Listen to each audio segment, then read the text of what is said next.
This shows here the entire Phase B component of this project. It starts at Franklin and it goes down to Washington Street and up. The rendering I just showed you is on Washington Street. Now, one of the things that I just said is that we've got to move forward with part of this project next year. So at this point, we're going to try to put our blinders up because we don't know where all this funding's coming from exactly yet. So this component of the project, the alley component, we are anticipating that that's not going to be able to happen next year, that that's going to have to get moved to a future phase. Now, if we would get both of these grants that we're looking at, there's a chance, and then if the borough wanted to throw some money at it, or if we get some money from Gettysburg Municipal Authority or the Gettysburg Stormwater Authority, then there's a potential that we could add this back in. But for now, for today's purposes, we're kind of putting our blinders up to this piece of it. At least let's get this piece of it done. And there's a couple of main reasons, and I've talked to you about this a couple of times, but just to remind you, it's because of utilities. First thing that needs to happen is the storm drain. Storm drain starts down here at the creek, Stevens Run, and it runs up, and that's where it's going to ultimately connect to the Chambersburg Street project or problem that we're having. The other is there's a water line. Found out that there's 2 water lines on that street, and they're causing a conflict with all the other utilities, so that needs to be replaced. The water line and the storm drain line alone are about $700,000 of this just over $1 million project. So the lion's share is in utilities, and those have to happen in that order. You got to replace the utilities first, and then you can go through with the curb and sidewalk replacement. It's just the nature of beast of construction in downtown. So that is, again, that's the big picture. This is where I'm going to start getting into the weeds with some of the design elements, and I'm actually going to come back to this slide a little bit later. And at each one of your desks, I also gave you a printout version of this because I know it's a little bit hard to see up here. I wanted to have a slide for the general public, but you guys can see some of the details a little bit better at your desks there. I have written down 7 questions that I would like to leave with. If you don't have the answers tonight, that's fine. You can, if there's an immediate, everybody's okay with, yes, let's go like this, then that's great. I can call that one done, and I can move on to the next thing. If there is not a general consensus, and you say, hey, let's think about that, I'll get back to you next month, I think that's fine too. I think we still have a little bit of time, but we need to start making decisions, and we don't want to start burdening your budget meetings with discussions on design of Gettysburg Interloop. So, I did talk to you a little bit about this before and after. This is the general concept. I don't need to belabor that point. One of the questions that I'm going to have is these green stormwater tree boxes. So what you can see on the design, I'll go back to the design here, is there's trees in this grass strip right along here. A couple trees here and then a couple trees here. So you get 5 on the south side of the railroad tracks and 3 on the north side of the railroad tracks. That was a component that was put into the project from the very beginning. It's an environmental component. It helped us to get some of the grant money that we got. So I think it's important to keep that item into the project. It's also important to establish that separation from this shared trail, which is going to have a contraflow lane essentially from the path of traffic, the vehicle traffic heading the other direction. Now the question to you guys is, as long as you're okay with these green tree boxes that we've been talking about for a long time, there is 2 different elements of how these things could be finished. What you can see in 3 of these 4 pictures, this picture, and this picture, is there's a grate that covers it. So there's this open throat along the curb line. The open throat would be over here. The open throat would be right there in the curb line. Open throat in the curb line, and the water runs into that open throat and fills up the tree box from inside. But there's still a cover over it. The other option is these ones that are open. This picture in the bottom right is just basically an open. It's approximately 6 inches below the street elevation, but almost a foot below the elevation of the sidewalk. So the water runs in off of the street, fills up this tree box with water, gives the trees some more to drink, and then whenever it's full, the water would continue down the street into the inlet system. A 1 foot deep hole is okay, believe it or not, in terms of compliance. 30 inches or greater, then you need to have a proper fence, child barrier, those kind of things. But anything under 30 inches is not really governed by any type of a code. So you could put just a box there with a curb around it. You could put a box there with a little, the picture that you have here has a little decorative fence around it, just to give your bearings. This fence along this side is about a 4-foot high fence. So it looks like this fence here is about, I'm going to say 16, 18 inches. It's a little mini fence. So then the question would become, and all of these tree boxes are going to be located in what I'm going to call a utility strip, or we also, in the design world, it's called the furnishing strip. So it would not have to be part of the trail system. It can be its own thing. The question is, do you want it to be covered, or do you want to have these little boxes? Covered. I was going to ask, how much, where exactly is this one, and as far as pedestrian traffic is concerned? So the rendering, this is not exactly 1-for-1. Right, but that's Chambers But yeah, Street. so you are going to have an 8-foot path here. Washington. Yeah, and then from Chambers this Street. line right here, you would have these 4-foot boxes. So it would not obstruct. It's a little bit. This picture here doesn't do it justice because the sidewalk looks real skinny here. Right. And then what we're going to have is an 8-foot wide path here on this side of the tree boxes. I would be prone to prefer the covers as opposed to the little fancy guys. I think if you were riding your bike and you fell off and landed on one of those little fancy guys, that would suck. Mm-hmm. And also, I think they will collect refuse that no one will ever clean up. So I would prefer to see the covers there. That's just me. I'm also concerned about trip hazards, but with the covered, my question is, what kind of material is that covered, or is it bark? Cast iron. So typically we would do a cast the iron fence, grate, but the actual something like this. cast iron grate. Yeah, just because of the consumer. In the borough, there's a lot of times where it's just mulch, right? In this case, where it's a tree box for the purpose of stormwater management, the water has to come in through the face of the curb and fill this void up. So it can't be just mulch, it would float. It would have to be some type of a cast iron grate. Now the only concern, and I want to make sure Robbie has a copy as well, make sure he's happy with the discussion. You're right, they're always going to collect refuse, but it's also going to get washed in off the road. So even these here, sometimes you're going to get paper, leaves, debris that's going to wash into these things, and it's going to start filling that up. So what it's going to require is our public works guys to pop one of those grates off from time to time and go in there with a vac truck and suck them out. It would be easier to do that with these tree boxes because they're going to be open all the time. So you just drive down, you suck them out, and you move on with life. So that's going to be a little bit of extra work to pull up those, because they're still going to get some. They're going to still get some refuse in it. I think covered though with snow removal, even though we haven't had a lot of snow lately, but that we still live in an area that can get snow. Mm-hmm. And the little fences sticking up, anytime you have things sticking up in the sidewalk, it's been my experience, it's going to get damaged. So it's going to be a constant maintenance and replacement issue where the flat ones won't. So I don't want to speak for Robbie, but if I was in his shoes, I'd be voting for the flat ones for a lot of different reasons.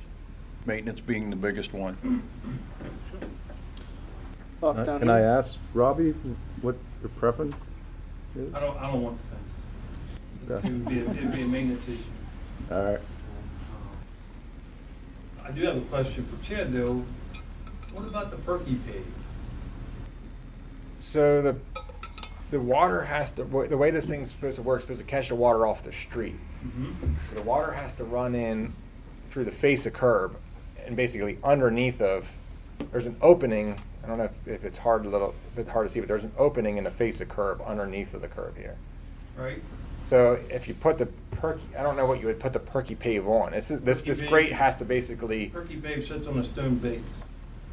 Yeah, but it has to be open. It has to be a void below it for the water to flow in underneath of it. So I'm not sure. Underneath the curb, correct? Into a void. So that perky pave wouldn't have nothing to sit on. The grate can hold itself like a bridge. Okay. Yeah, I'm not sure that this is now below the surface. Maybe there's going to be something like a perky pave, but I don't know if it'll be any different than rock. It would just be. It's going to be buried and hidden. So it's probably a waste of money. Gotcha. But it sounds to me like I didn't hear anybody say that they like the fence. I think anyone unanimous. opposed that covers? I mean, I'm looking at just trip hazard. Mm-hmm. Well, and also aesthetically, having the flat looks much nicer than the little fences that chops things up, you know, from an aesthetic standpoint, so. Yeah, I think one last point I would make on the little fancy guys too is that we saw this with the decorative street lighting after the pandemic. They were hard to get parts for a long time, and these fences seem very, you know, like they would be designed very specifically and very aesthetically. And when they take damage, can we get replacement material for that matches? The grates, I think, will be easier to maintain over time. And we can design it so that the grates will be a standard dimension that Robbie can have replacement parts, and yeah, that's a good point. A question from the audience or comment? Really dumb question as far as this goes. On the great one, because when you walk along Chambersburg Street, how like the sidewalks are heaving from some of the older trees, is it possible, I mean, like looking at the size of those holes for the trees to be in, obviously the trees are gonna get bigger. What happens when they get bigger? Like, will the holes be big enough for whatever type of tree that's planted that the maturity won't like bust the grate? And so that does happen, and you've seen the public works guys go around and they cut the grates are made in concentric circles, and they just have to keep cutting out the circles until they get bigger and bigger. Yeah. This was a dumb question. That's Yeah. fine. It's a valid question. though. Trees in the sidewalk are, It's always a. there are a lot of valid questions related to trees and sidewalks.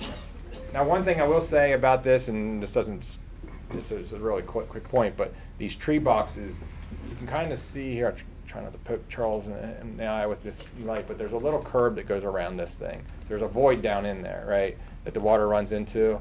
And this curb around here is going to have a good depth. It's going to be about 2 feet deep. And that's going to act like a root barrier. It's going to cause the roots to go down and out rather than straight out into the sidewalk. When they go straight out into the sidewalk, that's when they heave the sidewalks. So that will help in this case. And we're also going to pick context-sensitive trees. We're not going to plant trees there that get unnecessarily large. They need to have wet feet because of the way that we're designing this. But we don't want to have trees that are going to just start causing issues with the sidewalks. Okay, so let's just Have move your answer on. there, yeah.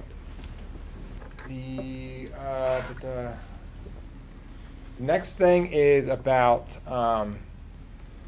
brick strips that I want to ask you about. So, and the use of colored concrete with the brick strips. So you don't really see it here. This isn't a great picture, but this is all we had. This is an all brick sidewalk. The original idea of this sidewalk was to have all brick sidewalks. And then one of the things that came up whenever we did the Phase A project, this is in front of the Post office. post office. We didn't have enough money for the bricks. It cost twice as much money to put brick sidewalks in as concrete. We were able to use red concrete instead, and that's what we went with there. So there's kind of two questions in one here is are you okay with the red concrete and just having a brick strip instead of all brick for the whole thing? So let me go back to the design. So again, the idea here with this rendering was all of this would be a red concrete, and this would just be a brick strip. So I'll go back to the design. I apologize for the public that this is really hard to see, but there is a strip where these trees are. It goes all the way down. What we're proposing here is that would be a brick strip, not stamped, but actual brick. And behind it would be an 8-foot wide red concrete sidewalk. Will it be a smooth sidewalk or a stamped sidewalk? Smooth sidewalk, yeah. What is the purpose of the brick strip? So there's going to be those tree boxes in there, and I was thinking it was more of an aesthetic appeal to have the brick strip. The other side of the street, is it 7-Eleven that's there, has a stamped brick strip. So the idea was to kind of match it with what happens there, match it here, so they both have this brick strip. I think That's really the only purpose. There is no other purpose. You could just take red concrete all the way out.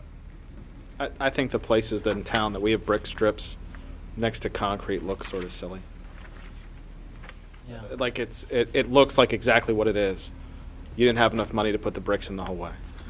So I'd either just make it red concrete, or I don't know if the property owners there would entertain. The only thing I'm concerned about is it's a fairly wide sidewalk, but it is nice to have some sort of an aesthetic divider there between the pedestrians and the street. So if they'd entertain a planting strip or something of that nature, that might be something to explore.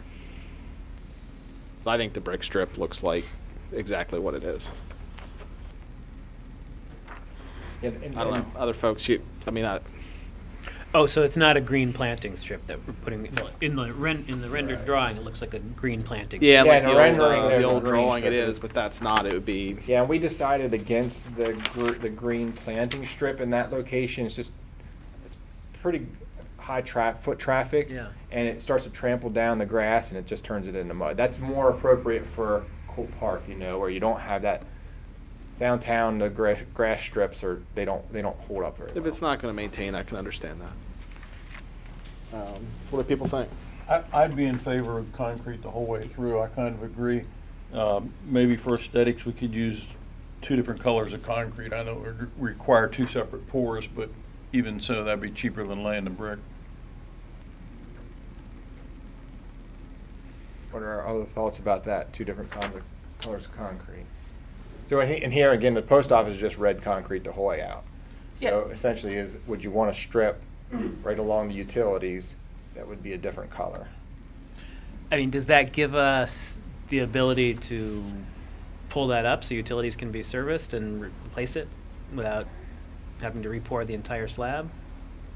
I guess you could put a joint there along there, regardless of what color it is. You can strike a joint wherever you wanted to. I don't know if I would make the decision based on that. A lot of utilities are getting kicked into the street, aren't they? Yes. That's been the goal of a lot of these projects, because you have things underneath sidewalks that's just, they're just Stormwater legacy and gas items. will all be in the street when we're done. Yeah, and with we're this avoiding project. that in the future, so. I think I would be inclined to just do one color of concrete and skip the brick. I think probably one color is where I'm at. I'm okay either way. Yeah. It will be quite wide. You can do a stamped concrete that looks like brick. There's pros and cons about that. So I've seen that 10 or 15 years on to it. Does not Yeah, look it goes good. both ways. Yeah. You know, If you go out to the outlets, you can see that a lot of Yeah. it's that's what they have. They have the stamped concrete, It's bad. and it just doesn't look like real brick, and it's starting to fail. It holds the joints, hold the salt. Ice. And And the color seems to only be like a surface application out there too. Yeah. Like as it It's not wears the way away, through, it's right. showing a different color. It's not the through and concrete that through. we used at the post office is throughout the entire. It's poured into the truck and it's mixed into the concrete. so the Mixed whole in the thing's- vehicle. Yeah, I think Yeah. that's the way to go. Yeah. Yeah. Everybody okay I with one agree. color? Yes. All right, sounds. And red, just like the post office. Go with that. I think so. Yeah. Got it. Yeah, no, I think it's important to tie it together visually. The whole idea is for it to be. so people know where the inner Yeah. loop is. I mean, that works. And actually, that will help the budget a little bit. Okay, so the next, let me see where I was at. Anything else on this slide? The next thing I want to talk about is parking on the alley. So you can see a dimension right here, this dimension right here, that says 67 feet. So that's enough for, say, 3 parking, maybe 4, at least 3 spaces, if you wanted to put them there. That dimension stops at the end of a taper. You can see the alley kind of tapers going into that. And this is, again, assuming that we're going this one-way west that we've decided on. The reason for the taper is because of fire apparatus. If you make the alley skinny enough for just a one-way street, you still need to be able to make that turn, get in and out of there. We use the borough's ladder truck as the design vehicle here. So where that taper ends, it only allows you to have 67 feet. We show it green on this drawing here, just showing that that's the area that is left. It could be a grass planting area, or it could be parking. Right now, as you know, we are removing, the plan is to remove 5 spaces off of Washington Street. So the question is, would you like to capture 3 of those spaces in that 67 feet, or do you just want to eliminate them and put some type of a planting in there? And I did check with the college. They don't have any interest in those spaces one way or the other. They said that the people that come to those apartments, they actually park, there's a parking lot up here that they park in. Very small parking lot. Yeah. It's a tiny little thing, but it works for their purposes. Yeah, I think the thing I mentioned before that I'd ask people to consider is just the site obstruction that creates. So the whole idea is that you can see in this alley from the street, and that creates a little bit of an obstruction. Yeah, and then there's also the safety issue there too. If somebody is going west on a bicycle and another person is exiting those parallel parking spots, the potential for somebody to get hit is pretty high.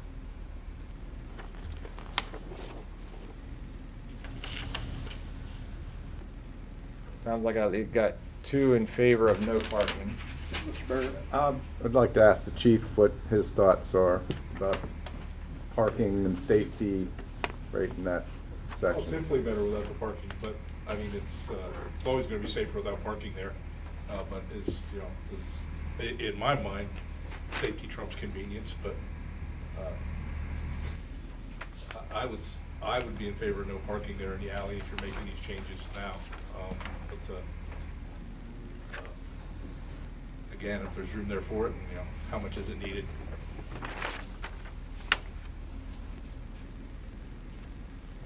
And ultimately, of course, we didn't get to that level yet. I want to put a lot of time into landscaping and lighting.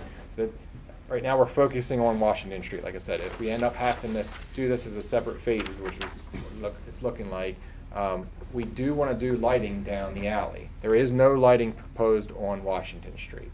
So ultimately, that strip would have some type of a lighting in it, would have some landscaping in it, those kind of components, and we'll do a proper landscape plan once we know the decision here. But again, I don't want to spend the money putting in the landscaping plan if it was just going to end up being parking. And the sidewalk remains on the north side there of that area, correct? And that was one of the debates we were having. Again, we haven't made a final decision on that question. Currently, what Wes is saying is there's a little sidewalk that goes right here along the side of the college's building. Which may be private. We could leave that, and it's technically on the college's I'd property. say it's probably on their property. Yeah. Now, at the end of the day, what we found out is there was an agreement made whenever they rebuilt this building with the borough about that right-of-way, and it was everything was done, it was drafted up, but we don't know that it was ever finalized and recorded. The college can't find any recording, we can't find any recording.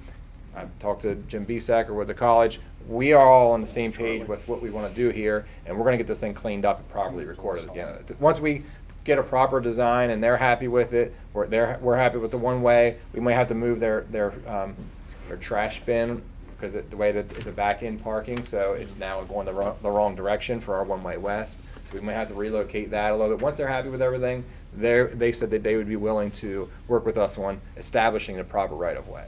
So I think that's open for discussion right now. I don't know that we have to nail that down exactly tonight, but there's a component of this alley which is supposed to be a shared use alley for pedestrians to be able to walk on with bikes and vehicles. And that's why we made it one way. So you could make an argument that you don't need that separate sidewalk. Everybody can walk on the alley, right? You could make that argument. Still kind of think just keep the sidewalk as a separate little sidewalk there, and then the alleys for the bikes and cars essentially for that little piece. But we can talk about that more whenever we get that phase of the project. Thoughts on the parking spaces or no parking spaces? I say no parking. I'd be in favor of no parking spaces Okay. there too. I think that's a safety issue too, doors being open and people riding by on their bikes and all. Mr. Carr? That's fine. See their notes. Okay. No parking spaces. That's what I'm saying. And I'm not sure that this is, I had it written down as one of my 7 items is the taper for the fire truck and the ladder truck. I don't really know if it's a question. It's kind of a design standard. You have to let the fire apparatus get through. So I show it with a taper. Does anybody have any objections to that or any concerns about the way we show that? And the only reason it matters is because, again, we're not going to be building this phase right now, but we are going to be building this phase. So whatever we do at that alley is going to have to be designed according to that taper. Do you know how long that taper is? I don't off the top of my head. I'm sure that the dimension above it's 67 feet, so I'm going to say that that's less than 67. It might be somewhere around 50. I can get you the answer to that, though. I mean, visually, it looks long enough. It's based off of turning, and I can 238 I can show you inch turning wheelbase. templates. We actually pulled up the website for the Borough's truck. there's turning templates on AutoCAD that we can run, and we can show that it can fit through there just fine.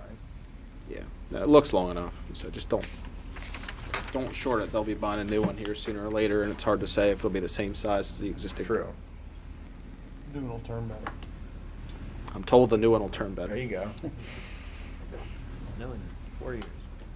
Current one dries pretty well, so couldn't tell you. So that is that. Again, unless there's any objections, I'm just going to push past that one. Sounds good. The next item is the crosswalks next to the railroad tracks.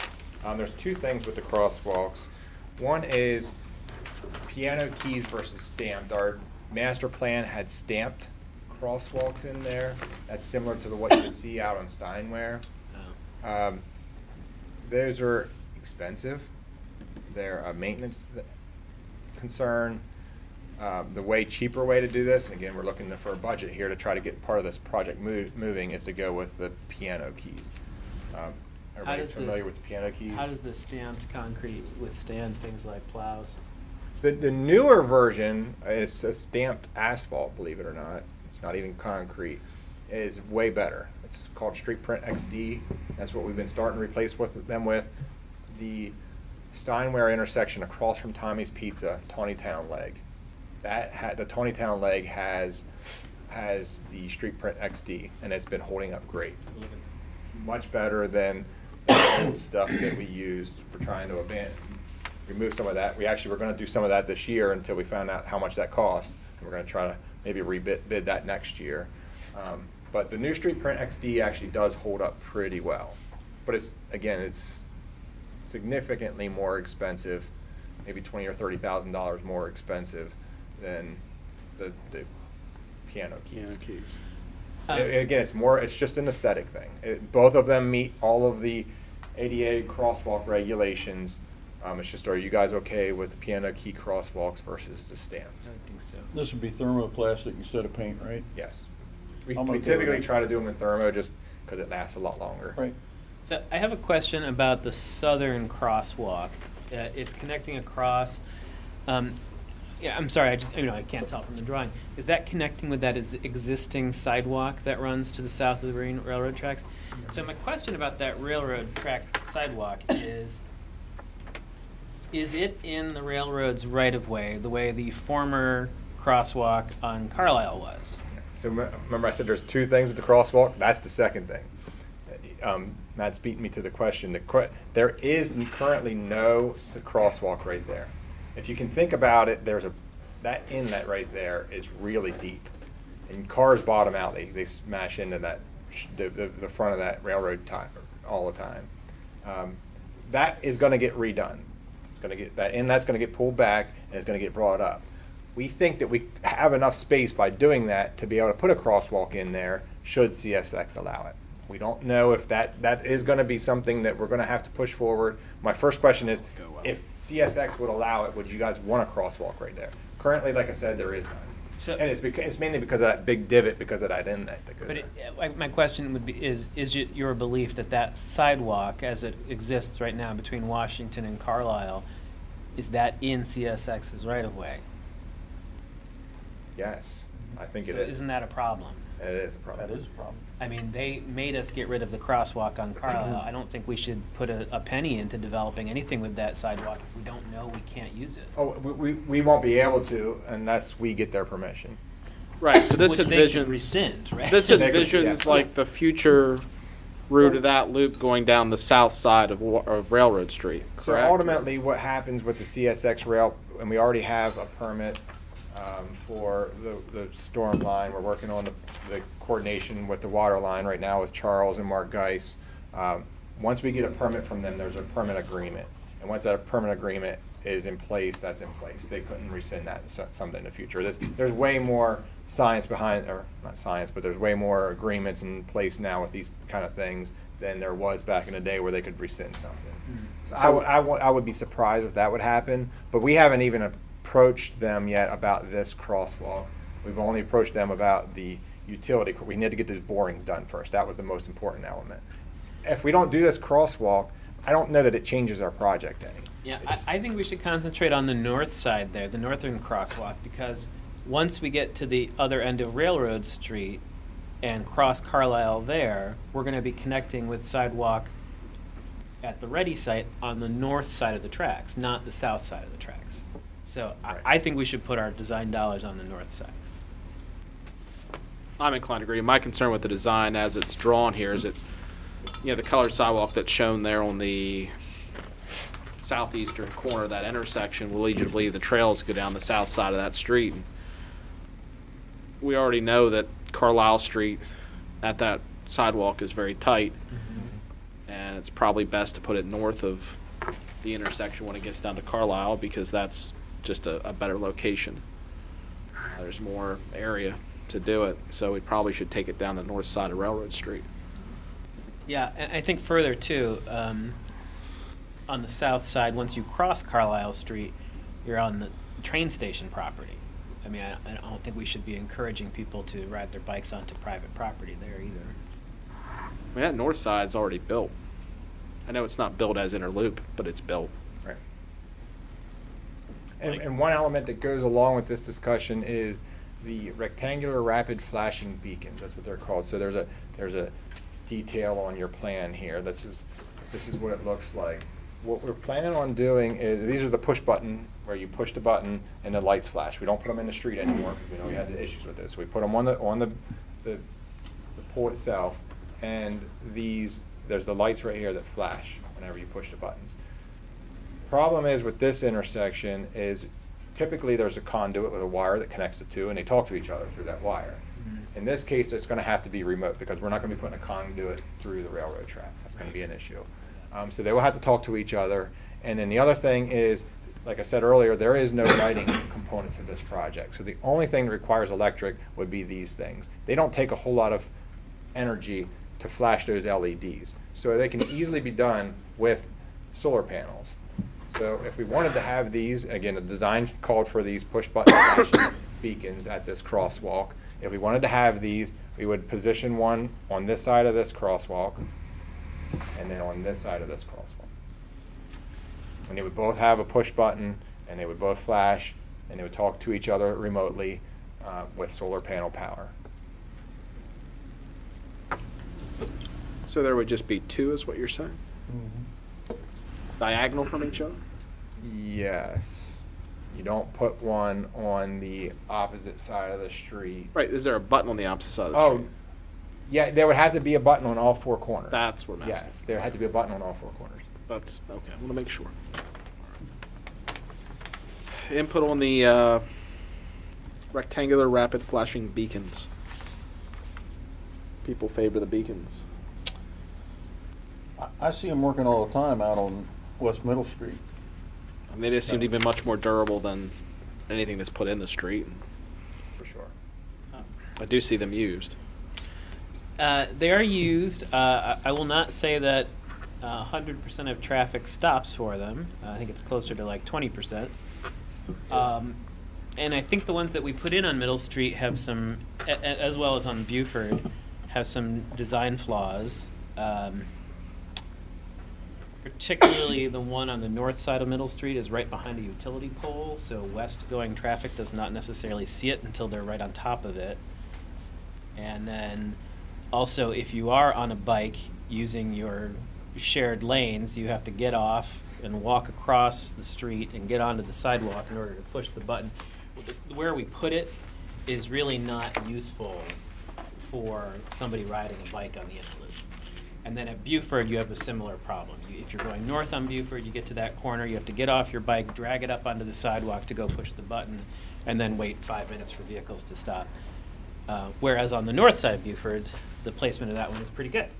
Right. Because it's right where you would be standing if you were on your bike waiting to cross the street. So if we were to use them, again, I would not recommend putting a crosswalk on the southern side. I would just do it on the north side.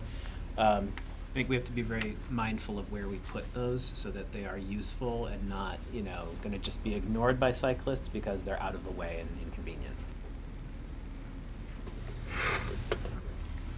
Other thoughts on the beacons? Sounds like you kind of have your answer. Put your beacons So in. yes to the beacons, no to the southern crosswalk, only the northern crosswalk. I think it's just a very logical concern that CSX is not going to do what you want. And It makes my life very much easier. you can if I find don't it have out to now, ask or them you for can that find it permission. out some months from now. Well, we know their first answer is no. Yeah. That's If how- you can every- reach Every them. conversation you have with them, that's how it starts. If you can reach them. Yeah, and it was going to be a bit of a challenge, to be honest with you, and I would have been able to make it work. But this curb ramp right here was going to be a challenge because of how it dips down in that current inlet right now. So just getting the grades to work there wasn't going to be fun to do. But again, we would have made it work. But if I don't have to do it, that makes my life much easier. So, and then I also see some budget. So let's see if I got all my questions answered. Believe that. Oh, one last thing. You read concrete north of the crosswalk. So you can see I show it with the red concrete here. This is essentially the inner loop path. It comes this way and it goes down. There's a little zigzag through here. This piece here, we decided to extend this concrete down to Constitution. That's where it connects to the college. It makes sense that way. The shared use path to go down there with the way that the trees work and everything, it just felt like the right thing. I did talk to Patty a little bit about this, and we all kind of agreed that it didn't make sense to try to taper it in and not include that. But the question is, now that we have this piece of red, essentially everything over here is just going to be your normal concrete color. Would this piece here also be red? And now that we're only going to have this crosswalk on the north side, do you have this red thing going like this? Well, the purpose of the red is to give people a guide to where that trail is, right? That was the goal. And I don't know that we need red, I mean, you've got that green space there. You start to see more of the green, almost like a park-like kind of presence there, so. So what I'm hearing that you're okay with just this being your normal concrete color? I think if it's not part of the path, I think I like the idea of it, the red for the path. Yeah, if the path's crossing there on the north side of that railroad, that portion should be, that square or whatever it So is, should just be this red. little square right here where I'm pointing. If that's what you're trying to direct people to. And then it connects. Are we then it widening the connects. sidewalk there? No. Say that again. Are we widening the sidewalk there on the north Yes. side? It's already pretty Yes. wide. We are. The plan is so we're not going to be able to save most of that sidewalk Oh. with this boring because of it's a new sidewalk. It's a shame. Got it. With this new boring with this stormwater pipe and how deep it has to be, with the boring and the boring pits are pretty large. To drop the diesel engine to do this boring. Most of that sidewalk's going to get lost. Got it. So the idea is that since we're widening the sidewalk here, is just to continue that curb line straight down to Constitution. There's no parking allowed in there anyways currently, too close to the railroad tracks. The only parking that they have is north of Constitution. Yeah. So we were just gonna make it a wider sidewalk, do the same thing with the tree boxes. Yeah. But what I'm hearing is potentially is a little red square right here. Well, if your And goal then- is to direct people in that way. Right. And stop it from there. Well, and I think the other side too, you're gonna have both corners are gonna come out, right? On the north Well, side? the other side is red brick already. Not sure if I understand say that again. John's The talking Agway about corner. the Agway corner. That'll, So currently, there's red brick on that side, on the Railroad ag. Street. Yeah. Agway corner, right? There's Yeah. bricks over there. so if you're trying to go red to red to red to Yeah. red, that's what you're getting. What do you think about Matt's little idea to put it like a little, I think he's saying like a little half moon radius like that. Myself, I'm sure if It's fine. Sounds more artistic. I'll let the artistic guys in my office take care of that. We'll come up with something and I'll show it to you. The only person upset with that will be the concrete contractor. Yeah, like, what, do what? They're going to look at you and say, what are you doing? Yeah. Yep. Got an engineer, man, I tell you. Got it. You answered all my Don't questions. pour You concrete. guys have any other questions for me? Any questions on B2? I feel like this is B2, am I right? Yeah.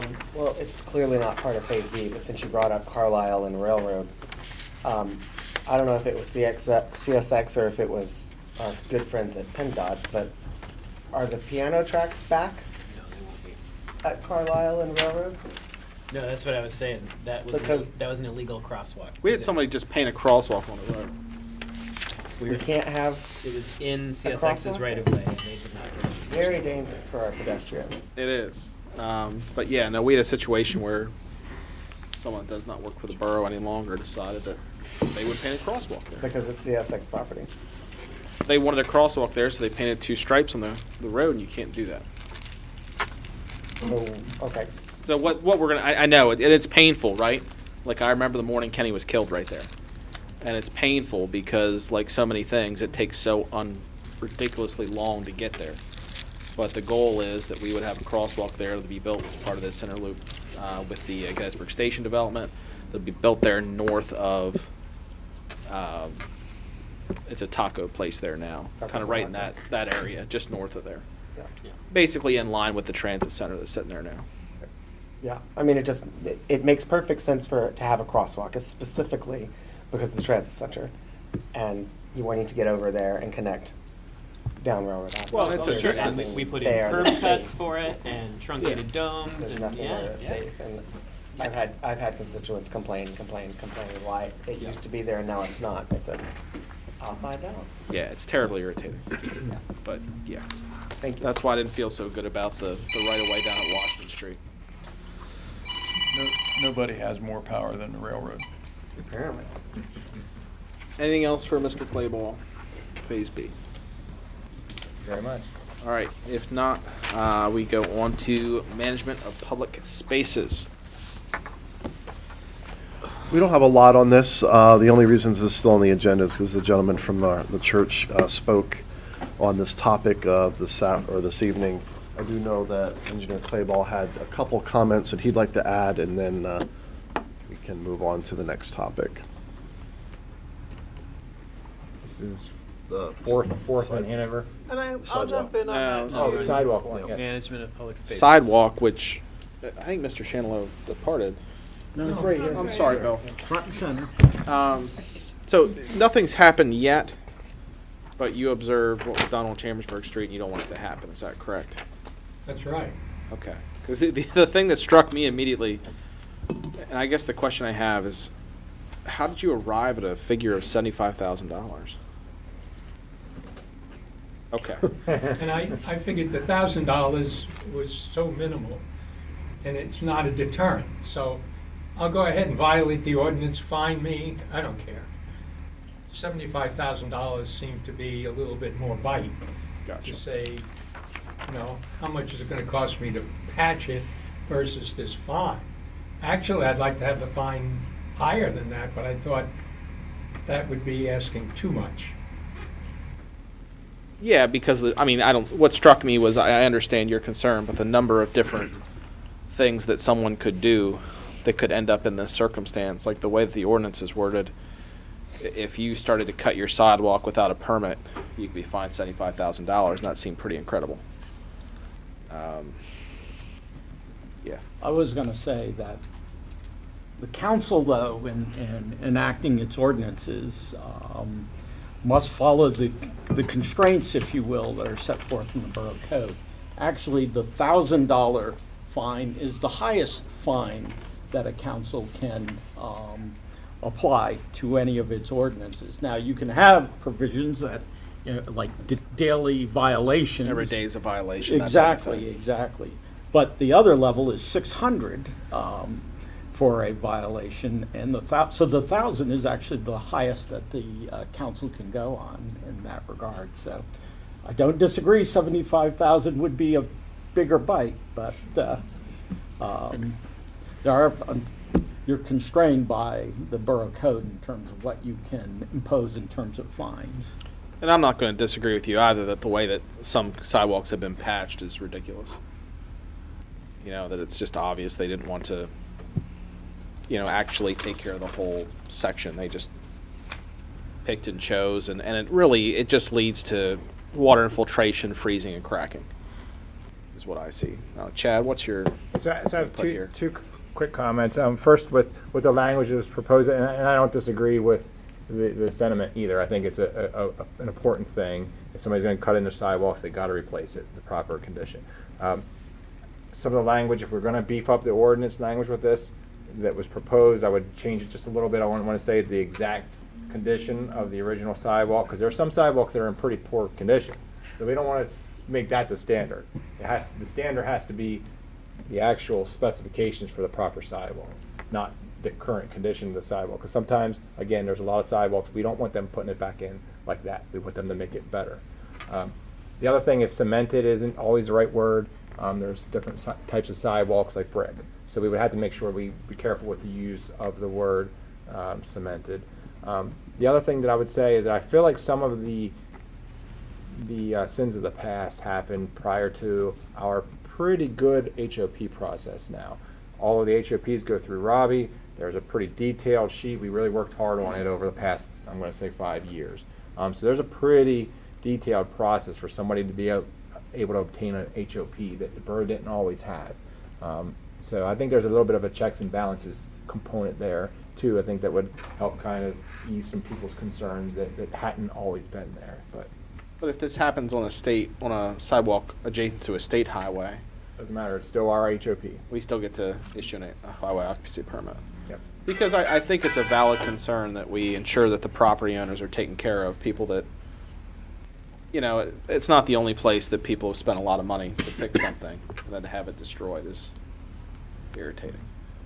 Yeah, I mean, in general, I think we could maybe take a look at the language one second time and just make sure that we have enough beef in there to say that they're going to do better and not just patch it together or put a scar in it.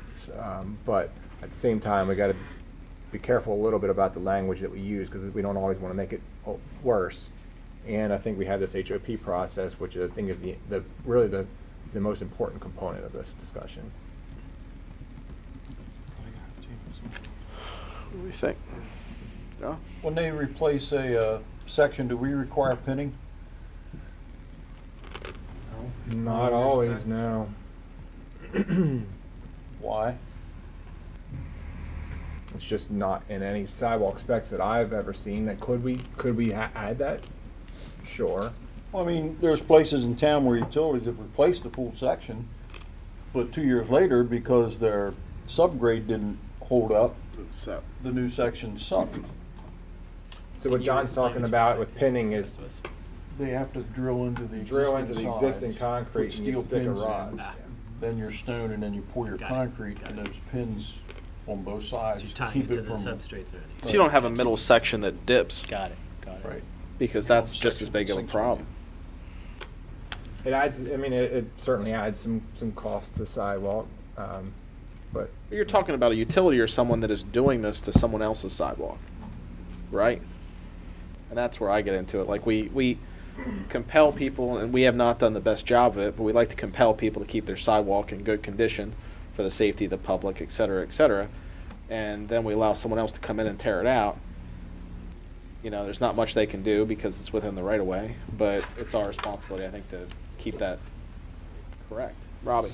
So it's not always Columbia Gas or GMA, it is private contractors that have to replace Right. the service from the curb stop back to the house. So those homeowners hire these contractors and they put the concrete back in. And so they're responsible for some of that. If And don't they pin it- probably if don't- They don't pin it and they drop it, it drops, it's on them to fix it. And much like me, they don't know much about pouring concrete. So if you don't have somebody that you can trust fairly well, you have a history with, you're kind of throwing darts in the dark. and the problem is what Robbie just described. We don't hold financial security or hold this warranty against them for multiple years. So what you end up seeing is through the thaw freeze cycle is you don't start getting these settlement until year 4 or 5, and then that contractor's long gone, and you can't go after them. So the pinning would help. Right. Some places we can get back to the contractor and say, hey, look, you did a poor job here. It's settling after year 1, and they come back and fix it.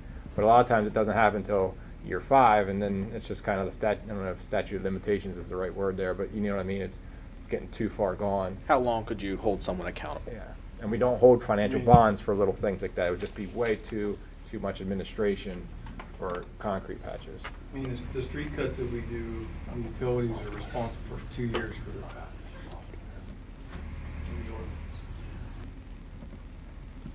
I just think we should require pinning because sidewalks are a big issue, And, you know, it's always a big argument, who's responsible, the borough or the property owner? Right. And pinning protects both of us, protects the borough and also helps protect the property owner. I think we ought to add that to our spec if we don't have it currently. Everybody else good with that?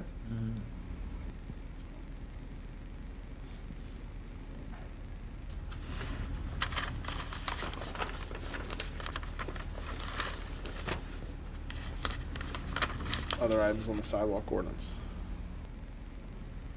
No, I did want to, before we send the resolution to Harry, because I did upload that sort of late before your last meeting, so I just wanted to check with you all to see if you had any comments on the resolution of the management of the square, which is essentially putting into resolution form what we have in policy form and in practice so that it's accessible by the public and we can reference it in the sidewalk ordinance. There are some items in there that are dated, Okay. related to, say, like the watering of the flowers, which is not done privately. It's done by borough employees now, and some things like that. Okay. I know there's some things in there like that that are not up to date Okay. since then. I guess policy was enacted. I was here for that, but I don't remember. It was just a policy. It wasn't a resolution. So this is supposed to be a little bit more. Well, resolution, the resolution would be a method to adopt a policy, actually, so it's not more, I mean, it's just an official action on the part of the borough to adopt a policy, so. Okay, I guess my point is I remember adopting this. But, yeah, but we Yes. did not actually, did we adopt? I You don't recall. adopted a policy, but it was specific to the circle in the square. Yeah, Uh, and that was done by resolution. Right. So this is for the entire square and just kind of cleans everything up. Gets it all into one document. Right. Yep. Okay.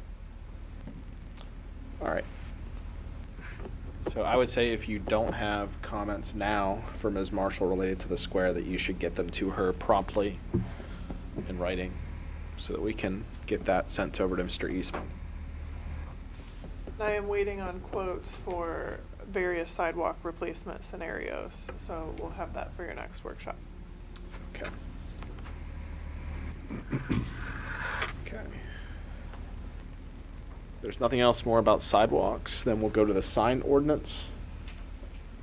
You may have noticed in your sign ordinance draft, there's a clean copy and a marked up copy. There are items here that need addressed. Yes. I'll let Harry start. Do you want me out. to start with Yeah. regards to, I mean, I was tasked with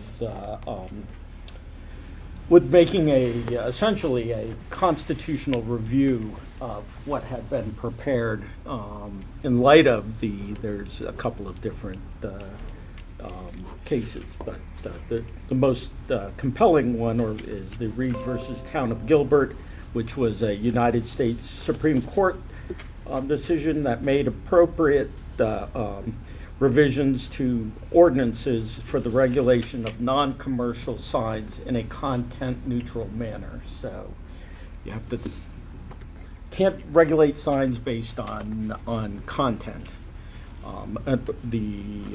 Essentially, the constitutional test is that those regulations need to be narrowly tailored, time, place, and manner provisions, and they have to, you're essentially balancing the placement and use of a variety of signs with the substantial or compelling government interest in order to mitigate adverse secondary effects that may unreasonably or negatively impact or pose a danger to the general health, safety, and welfare of the community. So that's a stricter, probably the highest level of constitutional scrutiny that the court can impose when it comes to essentially non-commercial signs.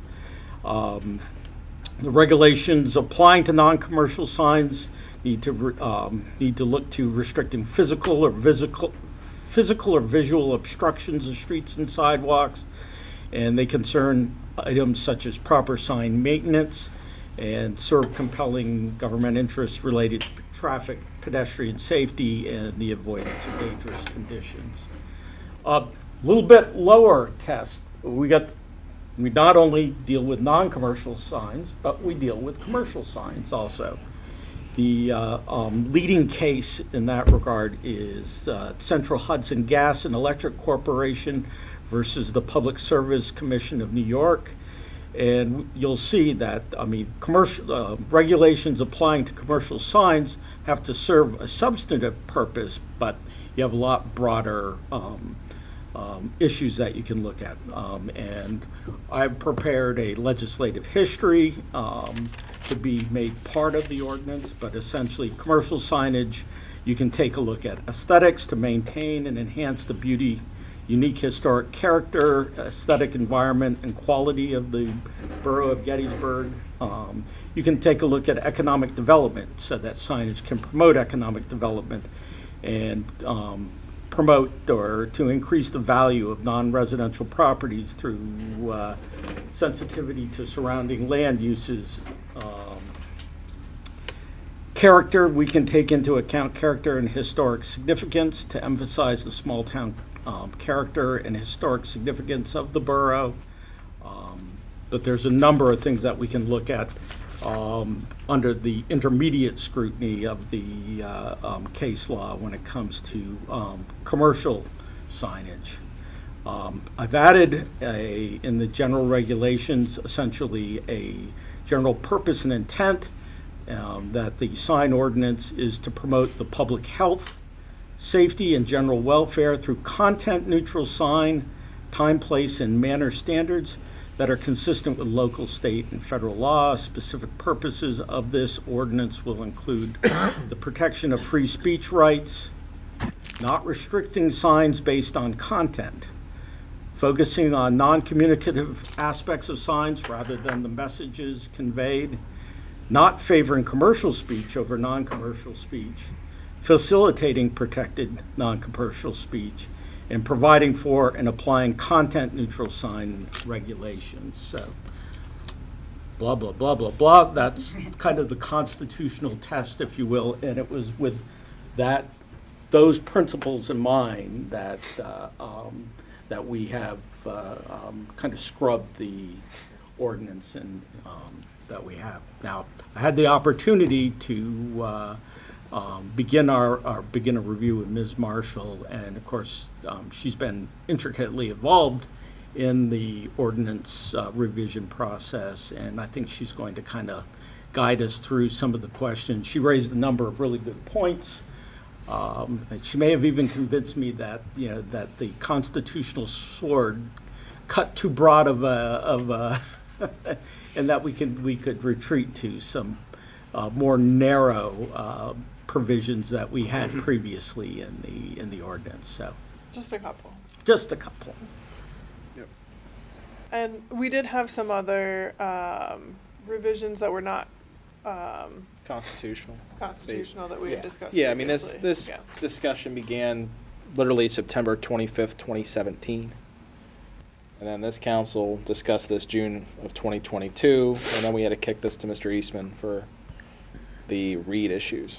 So there are a few items. I know the off-premise provision was a council decision. There was sort of a stalemate about whether or not to decide that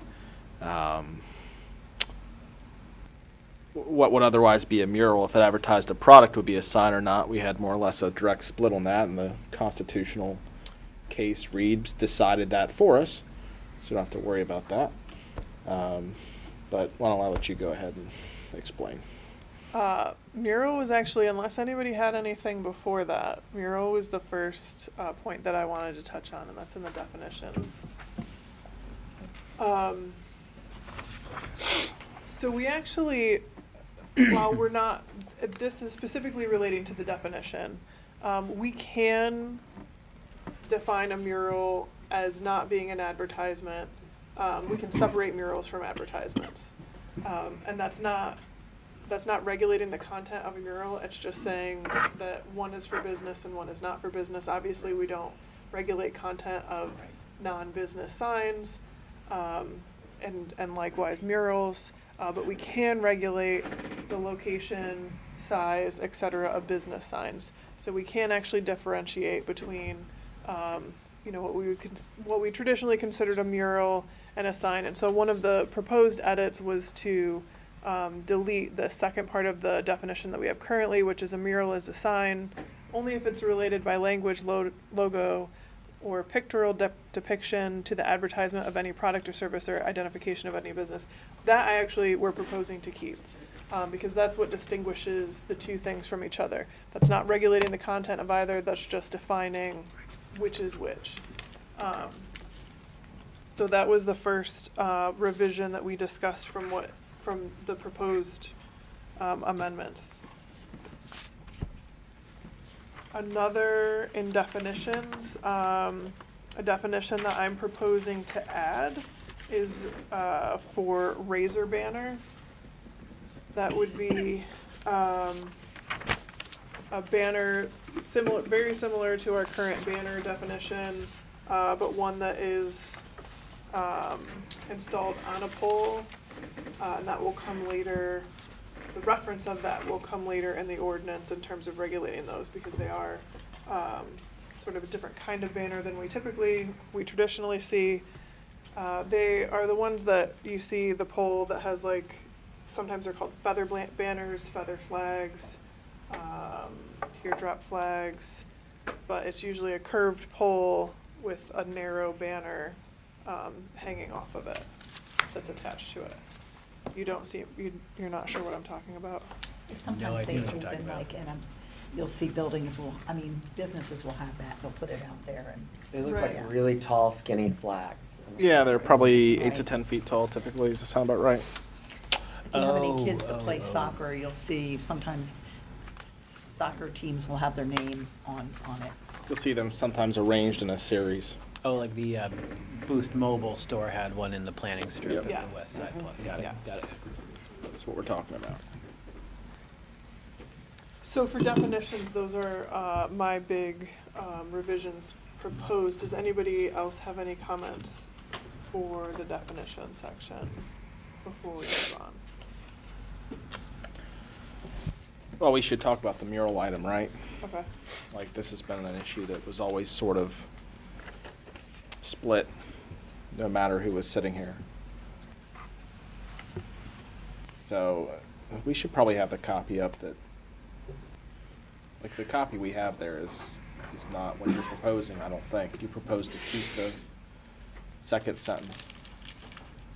Right, yeah, I'm proposing to retain the second sentence that, Had been. That's Right, and that's not Yeah. shown there. yeah. Okay.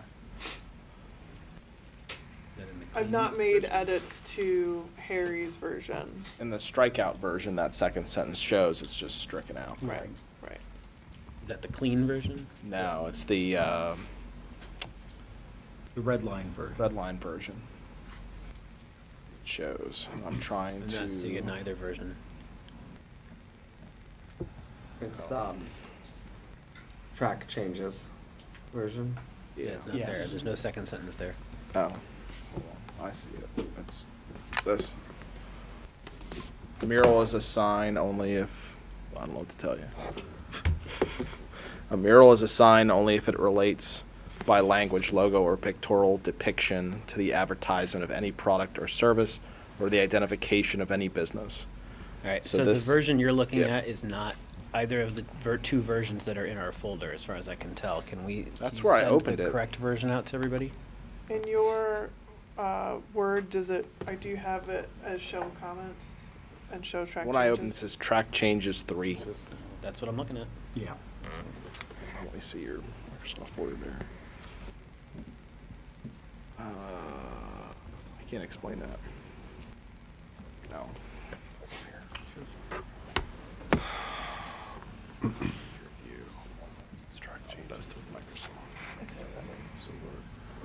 Strike that part of it. Definitely Yeah, see what- but I think based on our conversation, maybe not. Because Keep it of in, read. yeah.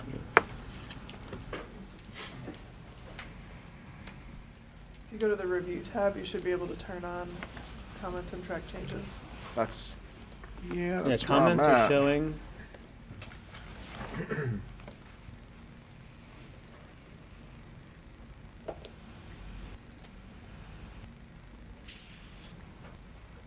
I don't know Microsoft well enough to make this happen for them.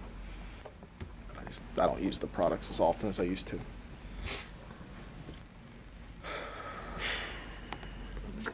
Trying to sort back to where we were. This is not the first time we've had this issue. These shared documents are not showing the same for everybody.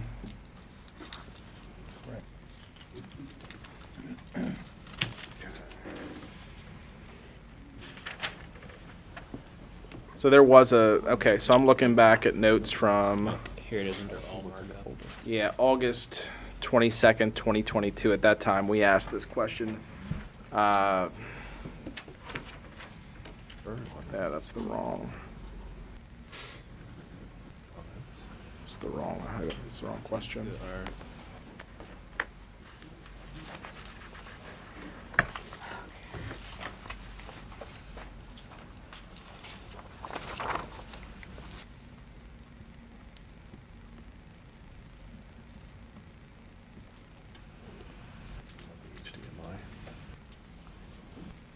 All right, well, let me explain what it says and try to get people's thoughts.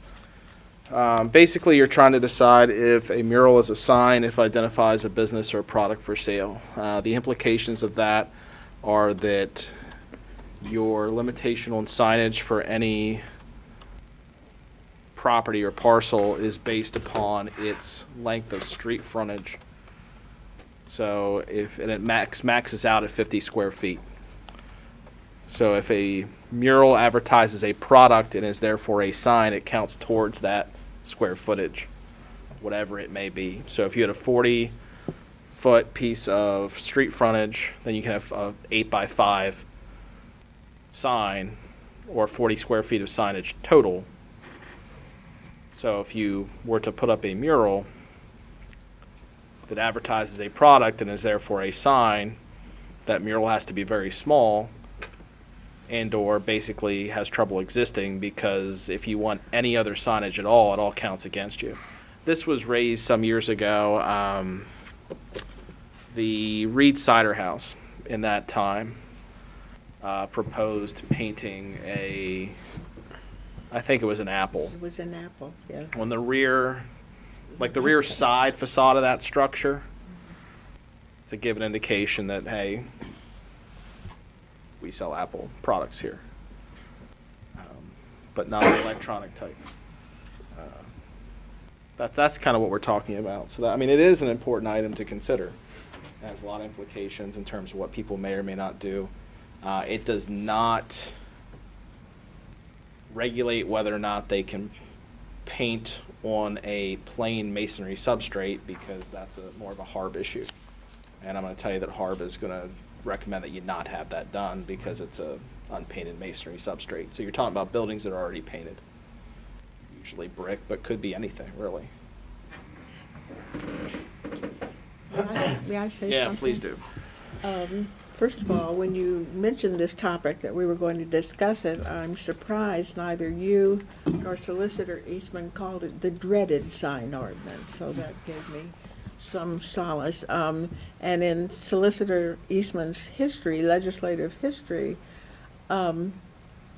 this sign ordinance has a very contentious history. There was a lawsuit from citizens who wanted to be on a committee that shaped that ordinance. Do you remember that, John? So it sounds like such an easy subject. The only other thing I wanted to mention, this is so timely, this discussion tonight, because this afternoon at the task force meeting at home in Adams County, the program was concerning and forming a group to study painting murals around Gettysburg. And this shows me in these changes, I need to share with Charles the names of those folks who are going to serve on this committee, because they're going to need to have a lot of discussion about what they obviously just cannot go out and spot a blank white wall and say, we're going to put a mural there. I have spoken to them about topics and appropriateness and the charm and authenticity of historic Gettysburg and its attraction to tourists. So there's lots to consider there. But they will be interested to hear about our discussion, and I think we need to be very cognizant as they go forward with their plan.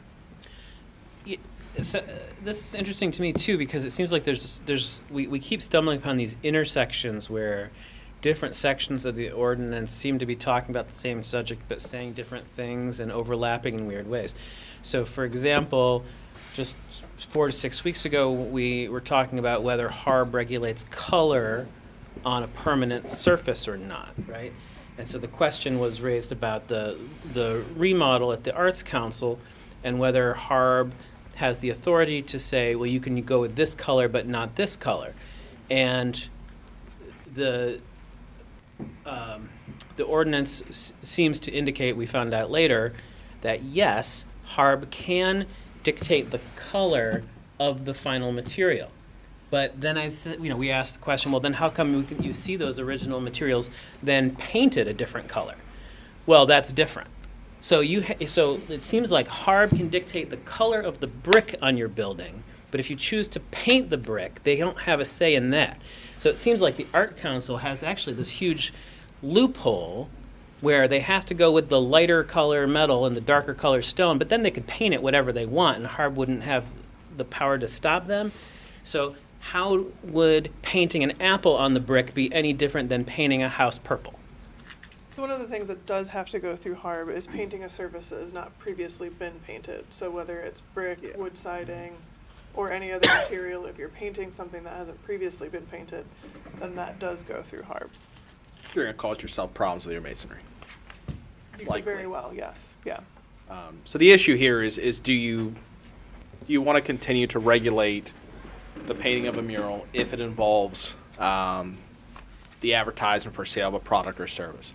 As it's written, you can paint a mural, you can do as you want to do, but if it starts to indicate, or if it advertises a product or service, then you can do it, but from a practical standpoint, I would tell you that it'd be very difficult because of the size limitations. That you wouldn't practically be able to really do it.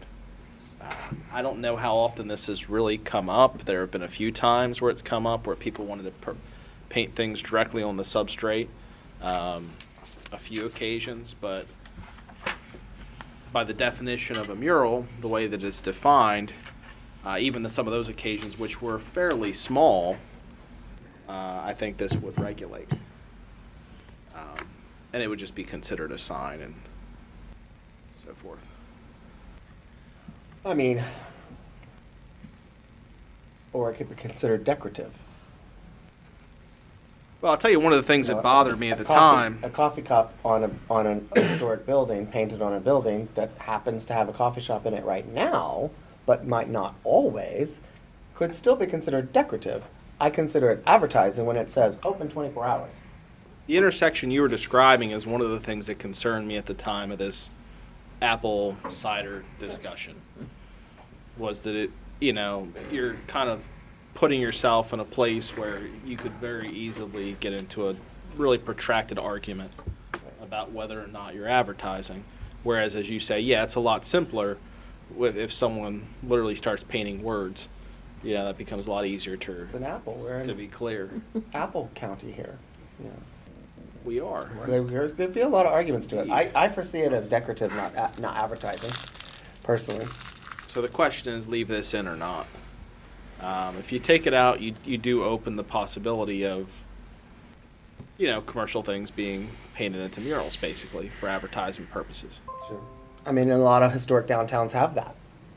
And I was going to say, there's a part of it where that's not unusual. Been there for decades and decades and decades. Downtown York, downtown Lancaster, where it very much was advertising.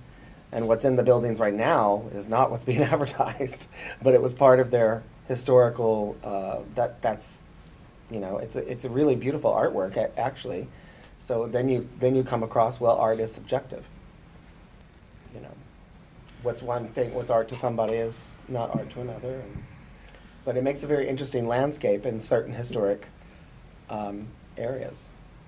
So you're saying the question before us here is whether the addition or Or the allowing the addition of language turns it into a sign rather than a mural. Perhaps, yeah. I mean, if some specific ones that I'm thinking of, for example, in downtown Lancaster, were definitely advertisements painted on old buildings of what they once were, and may still very well are, may still very well be. But what if we're talking about the apple, for example? If it was just an apple, or if it was a coffee cup, or if it was a dress, or if it was a paw print,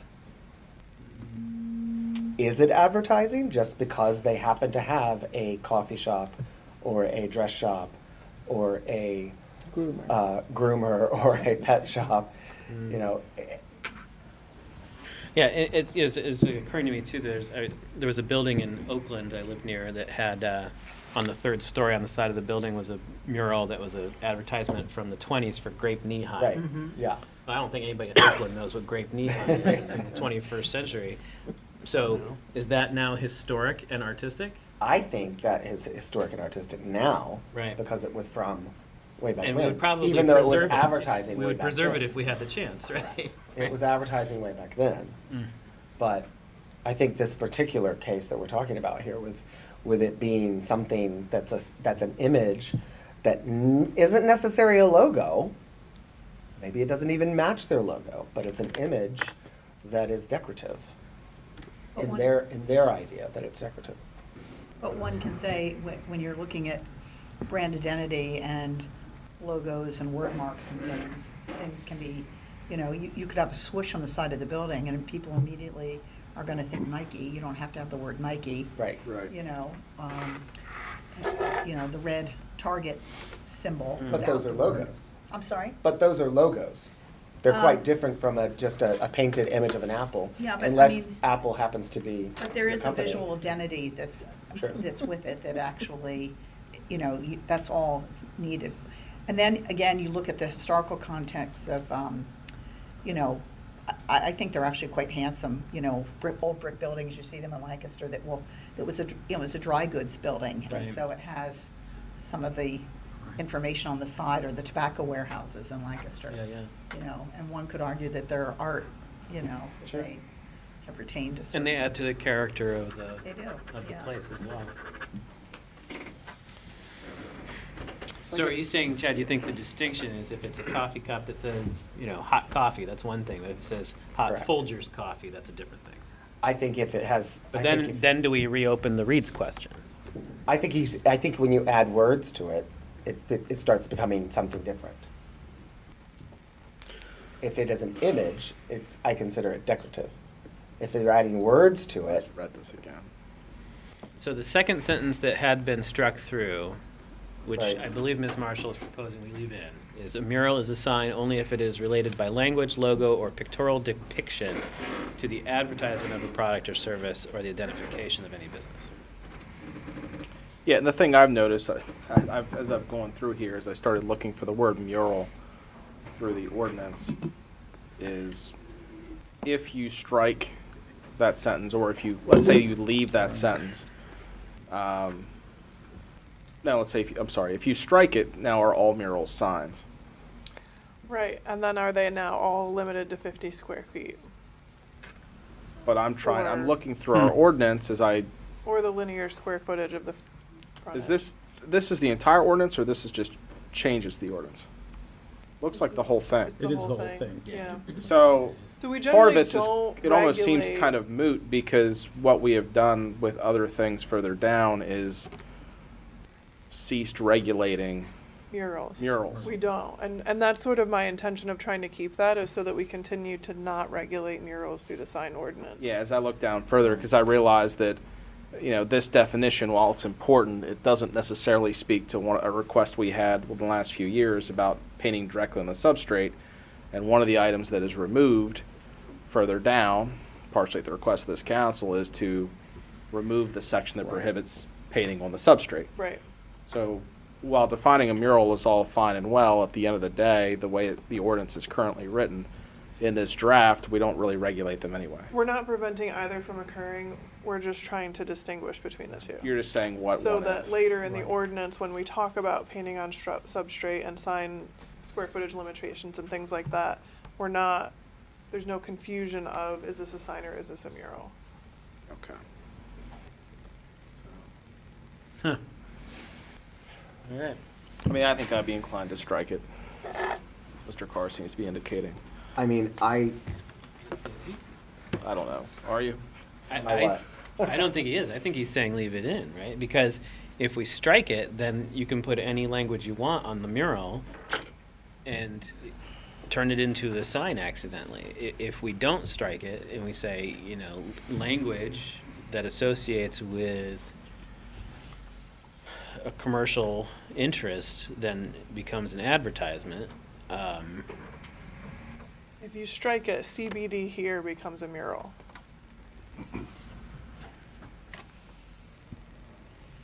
Right. So I think we want to leave it in.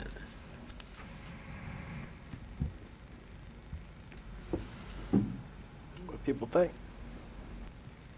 I think when you add language, when you add words and logo, then it's an advertisement. But a pictorial depiction of something that might be in that building is, to me, still decorative. It's not an advertisement. So you would So I favor would say, leaving this second I would say sentence edit some of it, but not strike the entire second I'm sentence. here related by language or logo to the Period. advertisement of any product or service. I would remove Eliminate the words or pictorial because depiction. Pictorial depiction, I would remove pictorial depiction because pictorial depiction is the image that we're talking about. Furthermore, it could say, well, okay, fine, I'm gonna paint this and call it a mural, and then I can do it anyway. One of the businesses that has proposed to paint a mural and would be held, is currently held by this definition, and so anything that they would propose would not be able to be a pictorial depiction of a product they sell, would be like a beer distributor. Mhm. So if you remove that, then beer cans painted on the sign of the building as a mural, and we're not regulating it.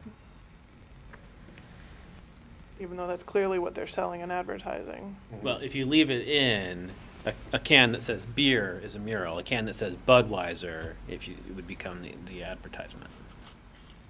I think a can that says beer and a can that says Budweiser is the same thing. It's still advertising beer. When you put words, when you put letters or a logo, it's an advertisement. It was just a can. If it is an image It's not. with no words or logos on it, it's an image. Aren't we splitting hairs? We now? are splitting hairs, Mhm. but Very my much point so. is, Yeah, 100%. my point is, are we also then judging art? And art is subjective. And then I can just say, well, I'll paint a mural of a coffee cup with no words on it, no logo on it, but also colors around it and a sun. Good morning, coffee. It's a mural. What's the difference? So we are splitting hairs, but I'm also saying we're treading water on judging art, and art is subjective. Well, you're not really, the ordinance wouldn't judge the art. The ordinance says whether or not you can create the art at all. Right? If it involves the sale of a product is what it's saying, because that's one of the big issues, right? You're not there to assess it. Well, it also doesn't say that you can't paint a sign on your building that has that. It just says that it will be considered a sign and it's limited to the sign. And That it's limits it limited. to Right. 50 square feet, and that's then where it's the the issue will point. become, right? People It with can a then large be structure. regulated by the, Yeah. so it's treating commercial speech different Definitely. than non-commercial speech, if you will, or trying to make that distinction. Right. Right. So if we strike it, it does not make that distinction. That is correct. Correct. If we want to make the distinction between what is a mural and what is commercial, then we have to leave it in. Purpose of striking it, of course, was to make it content neutral. However, because Yeah, you you want have to that go far. distinction, we still, because it would be commercial speech or commercial sign, we can actually regulate it. So it really is kind of goes to the essence of what council wants to do in that regard.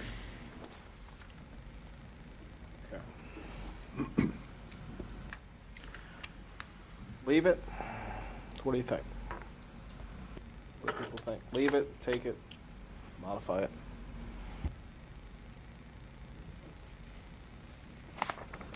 Don't care.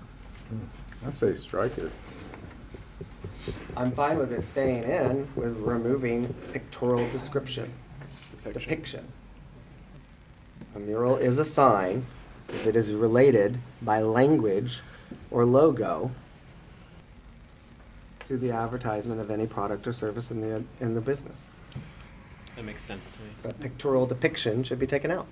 Okay. Are there others in the, John, I'm seeing a nod, Matt, I'm seeing a nod, Judy? Yes, no? It's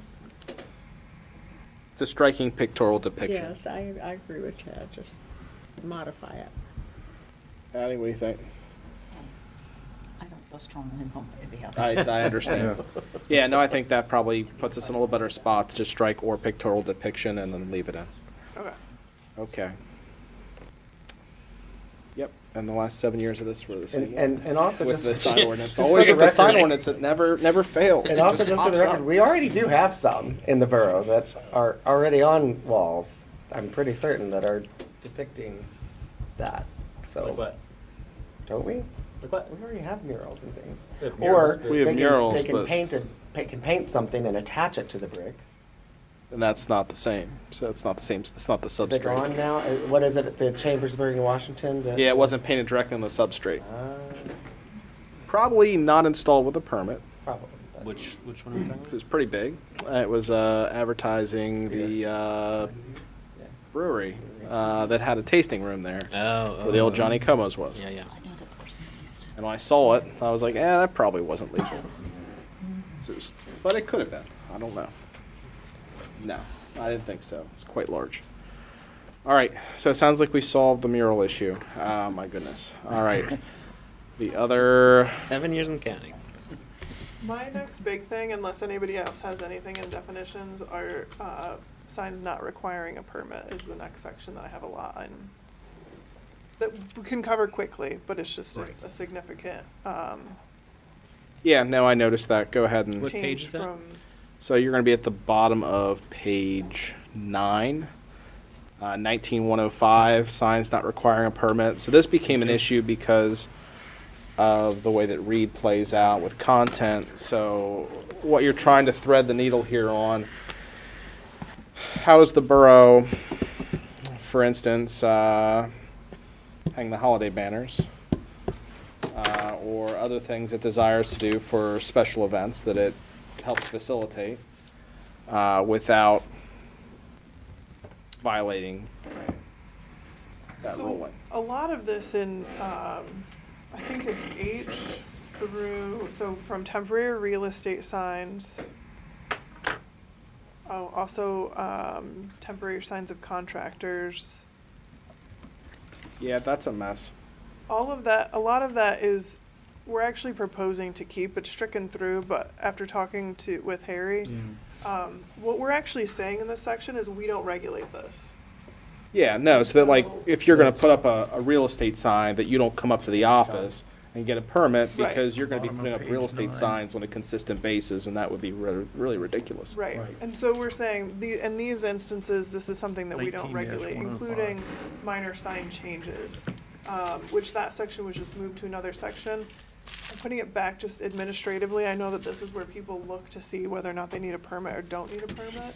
And so where maintenance, it kind of makes sense to put it with maintenance, I think this is where people are actually gonna look for it. So I'm proposing to keep that language that's currently proposed as stricken, because we specifically are calling out that this is not something that we regulate, and so it's not, Content-based regulation. exactly. It's apparently content-based non-regulation. All right, so continue not to regulate real estate signs under 19105. Correct. The language was essentially reworded there that any sign authorized or erected by federal, state, or local borough government, which allows you to put things up that you want to as a borough, as otherwise you wouldn't be able to. So a couple of blanks that Harry left in there that we wanted to go over is F, temporary signs. No more than 2 temporary signs not exceeding 12 square feet may be displayed in residential districts for a maximum of blank days. And we wanted to get your input on that. We were going to suggest 60. 60. 50%? 60. 60 days. Not exceeding 12 square feet.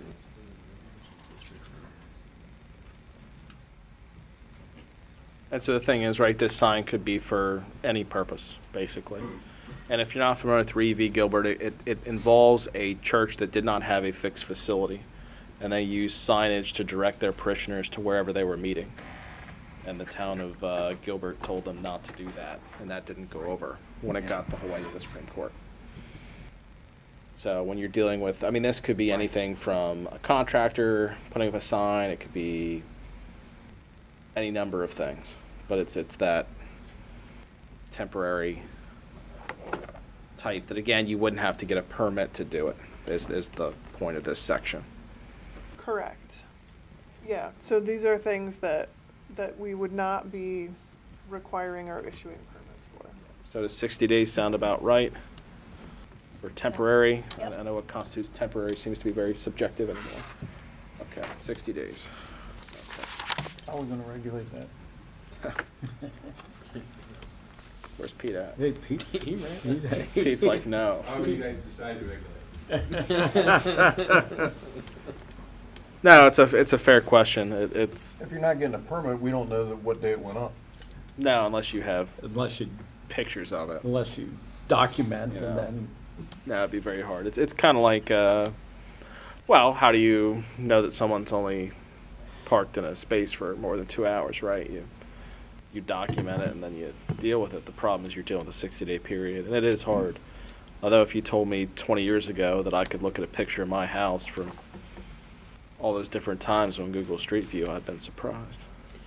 So, I mean, I guess it could be like many things, it could be complaint driven, right? So if a neighbor says, hey, they've had this contractor sign up for 6 months, here, I photographed it in March, April, May, Yeah. and June, and they send it to code enforcement, then we could say, hey, you had 60 days, it's gotta go. But beyond that, it would have to be complaint driven. Almost. It's going to be difficult. right. But at least it Gives you sets something. forth a framework also. Well, people Yeah. that want to do what they're supposed to do will see that and say, oh, okay, that's 60 days. Right, All exactly. And is everybody okay with the 12 square feet? Could be a 4x4. No. 4x3. 3x4 is pretty sizable. But the reason I'm getting it, because it didn't really strike me as anything really large. But the next section is the commercial districts, and that we have proposed as 32 square feet, which is pretty considerable since The we're sheet of no plywood. longer defining what use a temporary sign can be used for. Temporary sign is just a temporary sign now. It's no longer a temporary sign for contractors, architects or mechanics or craftsmen. So that's a pretty large, we might want to look at the size Making of the it smaller, signs. yeah. Yeah. So does the 2 temporary signs not exceeding 12 square feet, does that mean 12 square feet each or 12 square feet for 2 signs together? Good question. Thank you. I'm happy saying together. Yeah, I mean, that was the attempt, but we could tighten that Should up. add the word total. Yeah. I mean, a 3 foot by 4 foot sign is sizable. I mean, 2 of them together equaling 12 Right. square feet would still be perfectly communicative.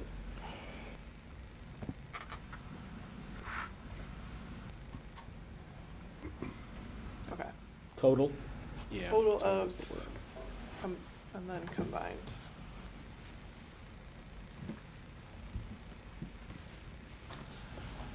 Do we want to have the same size and time for non-residential districts? 2 temporary signs not exceeding, right now it's strapped at 32 square feet. Do we just want to leave it at 12 square feet Or 24? or 24? Well, they came to 32 because that's a sheet of plywood. That's how they got Right. to that number. There are other places in the ordinance where I think it, relates to things like the size of the lot. Right, so Whereas this this does actually, could be larger than what a business would be permitted for their regular signage. Like this And could then be pretty adding extreme. 32 extra feet, as long as it's only up for 60 days. And then that can be removed, and then another temporary sign could be erected for another 60 days. Since we're not saying what they're being erected for. Yeah, if we're not gonna look at parcel size, I think you need to go down to the 12 square feet. Curves around near the old Rudders. Used to be a huge. 60 again, or 30? Like, be consistent. Yeah, 60. For goodness sakes. Okay.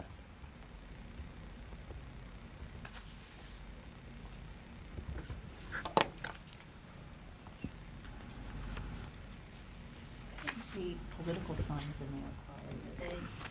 Let's see those then. So we don't call out political signs Right. because that would be calling out content. Right. We can't regulate Can't, content. cannot regulate that. So that would be Okay. most likely a temporary sign. Because Right. I have seen them in the borough that are huge. Oh, yeah, Oh, yeah. yeah, right, Some huge. yeah. They look like horse jumps, I mean, they're pretty big, and they're in the confines of the borough. Yeah. Yeah, and that's the thing where like this literally applies to any sign. Like Right. people have kind of felt that, Okay. you can kind of do whatever you feel like with political signage and it's not really accurate. Right. Right. But essentially, I mean, one of the issues, I mean, we tend to think of that as political, Right. At times of elections and so forth, but the courts basically have said a property owner should be not constrained to time in terms of how they wish to express their political speech Right. there, Right. so. So you can leave them up all year round. We, according to the courts, we On their- can't, yeah, On their property, on somebody's own property. on their That is correct. personal, private property. Absolutely. Yeah. Unless you live under an HOA and then you have no rights whatsoever. Right, So, yeah, but sure. we don't have many of those issues in the borough. Some, But since it's brought up, because this is what I brought up at the last time we had this discussion. It's in the language. It's not, huh? It's in the language. Are we there yet? It should be there soon, right, Okay. within the right of way, correct? Yes, sir. Yep. It's coming up. So it was in, well, one spot dealt with public property, which was way back towards the beginning. I'd have to find it here. Blah, blah, blah. Signs on public property is on page 10. Maybe not. Hold on. Let me click, and then I'll get in the right spot.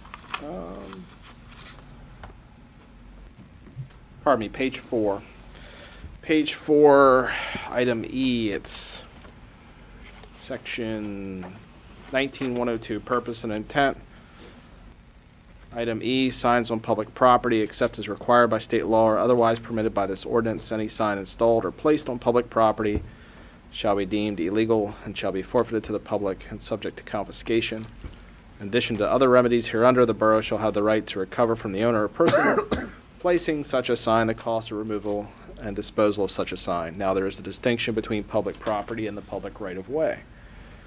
Okay, and that's dealing with public property. Further down in the ordinance, there is another segment that deals with the right-of-way.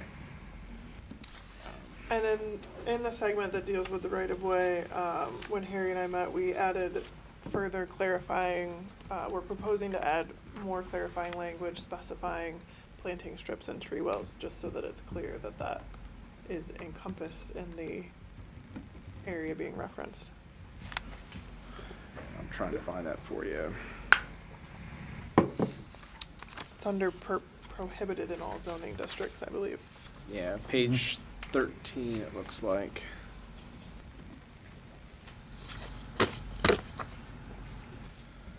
Yeah, page 13, which is 19106, general sign requirements. placement requirements, which is item G. Number 9, no, correction. Number 10, no sign or sign-related items shall obstruct or be placed within the borough and PennDOT rights-of-way unless otherwise authorized by the borough and/or PennDOT as appropriate, depending on which governmental body has authority and control of the right-of-way. So the issue that you constantly have concern with, and a lot of people do, with tree wells and grass strips, and it's all within the right-of-way. Right. And yeah, tree wells and, excuse me, tree wells and grass strips are definitely in the right of way, and it's public right of way. Yep. And so signage should not be in there, in those tree wells. Yep, and that's what that would do. But also, they shouldn't be on borough property, such as meters, lampposts, street signs, like traffic street signs. And I'm seeing everything from lost dog to yard sale to, you know, and it's just, it's not just campaign signs that we're seeing. It's a lot of different things. And it's just kind of sprouted over the last 2 And years. often abandoned. Often abandoned. Over time. Sprouted up over the last 2 years. Not just in tree wells, literally on meters, on meter poles and lamp posts within the first 2 blocks of Lincoln Square and around Lincoln Square. And it's cluttered, and with our sidewalks, as far as right-of-way is concerned, with our sidewalks already being many very narrow, and outdoor dining, I mean, you can't, it's just, it's too much. It doesn't belong there. There's plenty of private property for any type of signage to belong that you want to have your freedom of speech, or you can stand on the sidewalk and hold that sign. That's my opinion.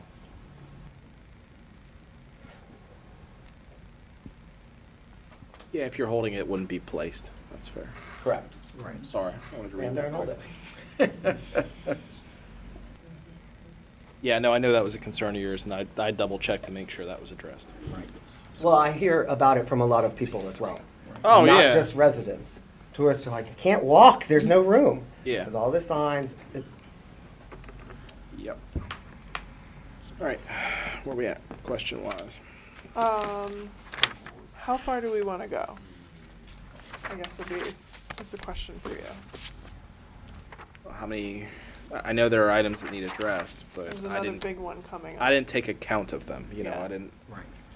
So one of the a big one is illumination, and I have Harry and I went through what what he had drafted, but seeing some of the trends that we have coming up now, specifically with LED lights and how bright they are, I would like to propose illuminated signs to be prohibited to be erected outside of building, which internally illuminated signs are now not prohibited, or they're prohibited in the historic district, which gets into an issue of, correct me if I'm wrong, Harry, where they were allowed in some places and not others. No, was that not an issue? Isn't it in certain number of inches from the window, inside the window? Well, if you're like 12 inches inside the window, it technically isn't a sign anymore. Right, got it. So, what about those that are up against the glass? That's a sign. That's a sign. And that's a problem. So that's against the ordinance. And it always was. Always was. And more and more and more, I'm seeing it. But it was never enforced that way before.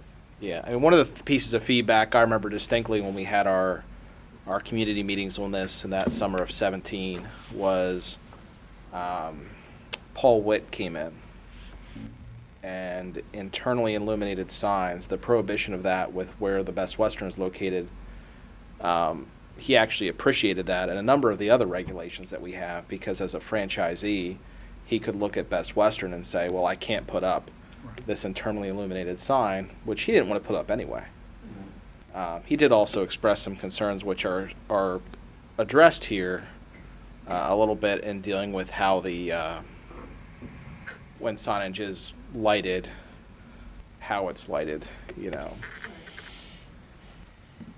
So, because the illumination is getting brighter and brighter, short of defining lumens and setting limits, what we proposed was to just state that internally illuminated signs are prohibited, and delete the section about within the historic district, blah, blah, blah, blah, blah. But further to add that they're prohibited within 1 foot of a window, glass, or other transparent surface. However, LED illuminated signs are prohibited and shall not be erected in such a way to be visible from outside the building. Because what's happening is, so I think the practice previously was if you move a sign, whether it was internally illuminated or not, a foot away from the window is considered an interior display and not a sign. But now they're brighter and brighter and brighter. And in previous conversations with Harb about illuminated signs, they had brought up that a lot of the old, like, fluorescent tube lighting is sort of a type of historic sign. It only gets so bright. It's not causing the same issues as the LED signs are. But I'm sure you see around town, there's some places that it wouldn't matter where the sign was in the building. It would be very bright from the outside because there's so many bulbs and they're so bright. And because they're interior, they're currently considered sort of an interior display. So we're proposing that if you can see it from the outside and it's LED, it's not permitted and it's a sign.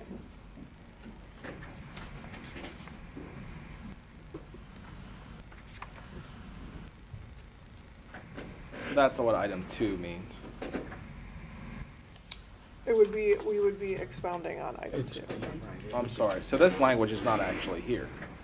Correct. What I'm proposing is to add language Right, but it's not in this draft. specific to LEDs. Correct. Yeah, we met this afternoon. Yeah, I mean, internal illumination was not something we really ever received feedback that was favorable on in the entire process. Okay. I can understand how things have evolved. I mean, usually what you saw was people took steps to deal with it. If they wanted to keep their, what usually was like a beer sign, they Right. cranked it back 12 inches and they could keep it. Right. I've seen people do that with other signs, you know? Yeah, and it does diffuse the sign. It does diffuse the impact of the sign when it's set back from the glass, but it does not diffuse the impact of the sign when it's an LED sign. Folks think? Pursue that? Well, the government gets its way, you're only gonna have LED bulbs. It's true. So it sounds like that'll be a growing issue, so we'll Okay. pursue that. Because that's fair. Yeah, there's Right. not gonna be much left besides LEDs here pretty soon, it seems like. And they are getting brighter. Yeah, they are very bright, can be. Okay. So further on prohibited signs, I wanted to float the idea, this is not in your draft, but I had talked about adding a definition for razor banners, feather signs, feather flags, whatever, however you might call them. Because people try to argue that it's not a sign. Yeah, so it's really, they're problematic in a number of ways. One is in the way that people install them frequently is not safe. It's argued that it's not a sign, although usually currently I just consider it I've been calling it a banner, and but we've seen them extending over the right of way, we've seen them extending over the road, stuck into planters, the installation, generally with signs, with banners, they're affixed to the face of a building. There's not a pole or a hard surface in it, and so you're not worried about it falling or hitting somebody. And a sign has requirements of the UCC for installation where a banner doesn't really have that. And so what I would propose is that we prohibit razor banners in all districts.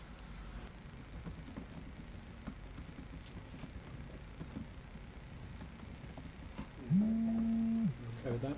I'm fine with that. Okay. You want to keep going? I guess so. Okay. We have another topic to talk about yet. Oh. Charles just reminded me that we have another topic to discuss too, so. Yeah, I'm aware of that. I guess Okay. what I'm looking at is timeline-wise. Yeah, I was gonna say that It's prudent that you continue. yeah, I think that we get, so that we can put a draft Okay. So, finalized. It's September. my next big question too, and I don't think of the next few pages, I don't think that Harry had anything major that we would revise other than what he has currently drafted, which is again specifically a reaction to constitutionality. It's not Content. It's not Right. content, and it's not changing significantly how we treat certain things. But I do recall we had significant discussion on banners across the road. And I just wanted to check back with you. I didn't have in my notes that having been stricken, but for some reason I had thought that we had talked about not having that. So I wanted to verify that with you, whether that was something in the previous discussions or now. About banners hanging across borough or state roads. I know obviously if they're across state roads, they have to get up. Now, that was Permit never, from PennDOT. never a significant discussion point. Okay.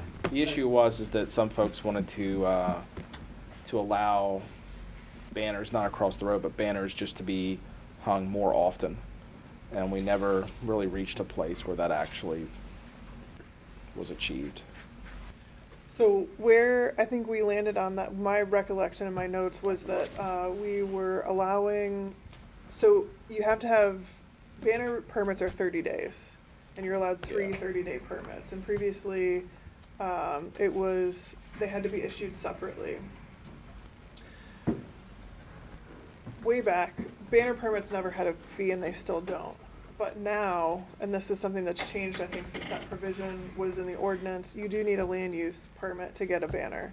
So there's a $40 fee, which would mean if they were issued completely independently, you would pay the $40 fee. Yeah, no, but you for could each issue of them all at them. the same time was what, So yeah.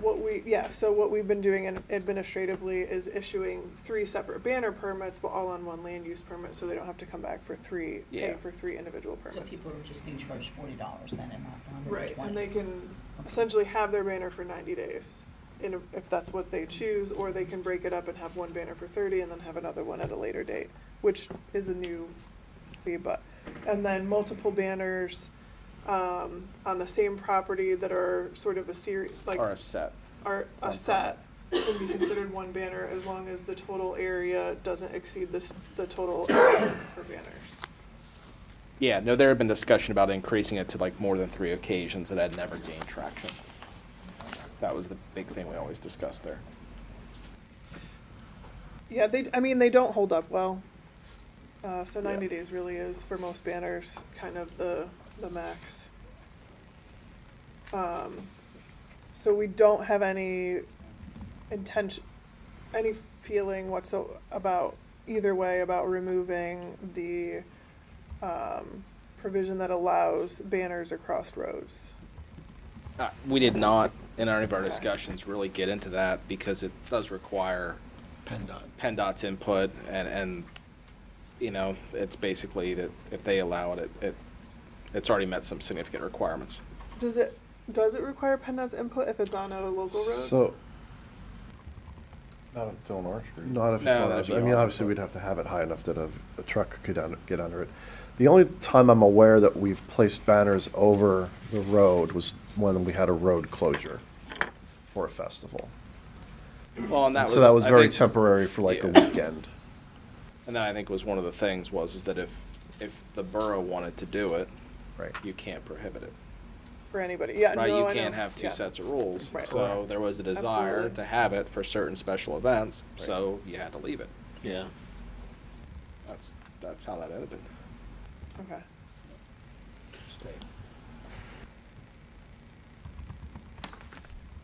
And then, This is something that I'll just have to work through with the ordinance, but a lot of our zoning districts are changing. And so all of the references to zoning districts will no longer reference a Yep. specific zoning district, but it would reference an- institutional, a Where an district. industrial use would be, Yeah. we talked about, instead of Or- saying within the industrial zone, Or a district where institutional uses are permitted.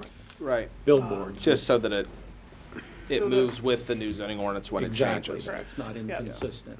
Yeah, I felt like somewhere in here today too, and I'm sorry, I don't know exactly where it was. There was saying that certain rules would apply in the streetscape overlay. That's We going would away. have to strike that if we're striking the overlay. Yeah, so. yeah. Yeah. So you're still trying to We're- figure out if you can even do that, because that's a whole. Yeah. The streetscape overlay exists because of a state or federal program. No.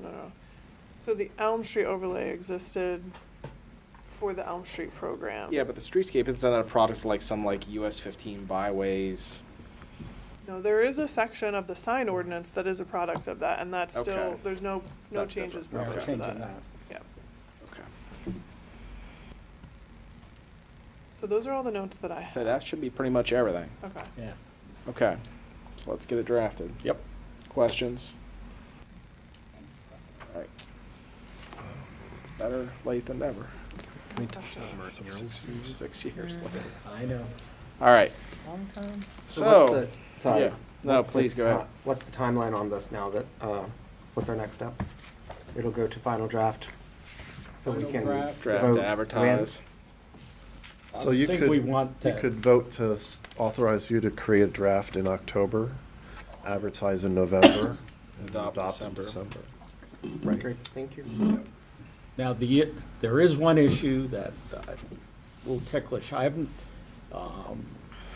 but my inclination is to be conservative in this regard, is that whether or not we should have a public hearing before we enact the sign ordinance. In other words, do we go through the mandates of the municipality's planning code as if we were enacting a zoning ordinance or an amendment to the zoning ordinance?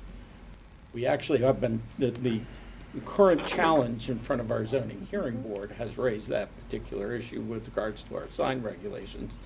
The conservative part of me says, well, why have that be an issue? Why don't we conduct a public hearing? The public hearing can be Right held before. on, Yeah. on the, essentially on the day that you enact the ordinance, but. Or on any pre-existing meeting or work session. date. Exactly, but. So I would say Just like the CDBG. like we often do. Wait. Yeah, I would say So having attended. having a prior public hearing before Would be you appropriate to take schedule. your final Sure. act We to could do enact that. the ordinance. Schedule one for 6:30 on an evening and. Yeah. Okay. So cover the base. Yeah. We've had a lot of public input, but we want to make sure we get everything we should. All right, that takes us to 4th and Hanover. Who is kicking this off? Mr. Gable, Mr. Clayball, Chief Glennie.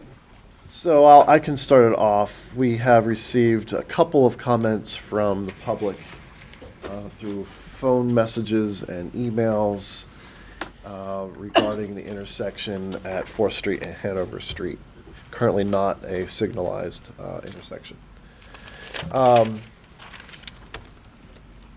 I think the concerns are legitimate, and I know Chief Glennie did at least a first look at the number of accidents at that location. And I know that Engineer Clayball has some thoughts to discuss there as well. So would you want to address the incidents that you're aware of? Sure. So, I went one beyond what Charles was talking about, and we did a deep dive into every accident in the borough in the last 5 years. We pulled them out of RMS, and just if anybody's interested, we've had a total of 985 accidents in the borough in the last 5 years. 686 of those were non-reportable, which means they didn't require towing or nobody was injured. 299 of them were reportable crashes. In the last 5 years at Hanover and 4th Street, there have been 7 crashes reported to us. In how many years, I'm sorry? 5. This is from 1/1/2018 to 9/18/23, is the information that I had them pull. So 4th and Hanover has had 7 crashes. Interestingly enough, the intersection that we believe would probably be the safest intersection on Hanover Street, which would be 6th Street, which is signalized, has had 16 crashes in the last 5 years. No, Hanover Street is. So I did have Chad and I had a pretty good discussion about this, and I think he's got some really good ideas on it. You know, I'll let him speak for himself. I'm not going to speak for him, but that's the accident data. I intend to break it down more. I want to get an idea of where our most dangerous intersections are, not just on Hanover Street, but throughout the borough. Are you able to share that data with us? What's that? Yeah. Once I get it, once I'm able to. I mean, it's tedious because it's got to be done manually, but we can look this stuff up, and so it's going to take a little bit. I wanted to make sure I had the Hanover stuff pulled out for you tonight. I mean, I can tell you a couple of the other things we looked at. First block of York Street, 16 crashes. First block of Baltimore Street, 4 crashes. And that's over the 5-year period. This is what Officer Beavenhour's pulled out. So, and we'll break that down further. But like I said, I'm sorry, you said the first block of Baltimore Street, 4 within the last 5 years? That's correct. That's it? That's it. As many times as he's had a deer and a car go into the blue and gray? That's not a crash. It's not a crash. The deer into the blue and gray is not a Property crash. The car was. Well, that's one of them, yeah. That's one of the 4 in the last That's one of the 5 4. years. Yeah. Yeah. Chief, does that include cars that are like hit and run where they're parked outside their house, their residence? This is all crashes. If it was carried as a crash, then yes, it would have been in here. What it doesn't include is like the anecdotal data that I saw flying through on some of the emails where, oh, there's been so many crashes here, but they didn't call the police. So it's not reported. Right. Yeah, we can't. Okay. We can't look at that. As a matter of fact, if you want to look at PennDOT standards, for the most part, they're going to tell you that basically the borough had 299 crashes in the last 5 years because that's all that met the reportable standard under the vehicle code. So. I think the emails that I received were from people who reported that their cars had been, they woke up in the morning, they went out and their cars were hit, their mirrors were off the cars or something like that. So they reported, I think, to their insurance company, but not the police chief because or the police department. And honestly, what's going to happen with those, Ms. Lawson, is they're going to show up as non-intersection related crashes anyway, so it's not going to have much bearing on, I mean, Chad can correct me if I'm wrong, but it's not going to have much bearing on the decision-making process that a traffic engineering study will give you for an intersection. So what is being requested at this intersection? So I think what was requested was essentially a 4-way stop.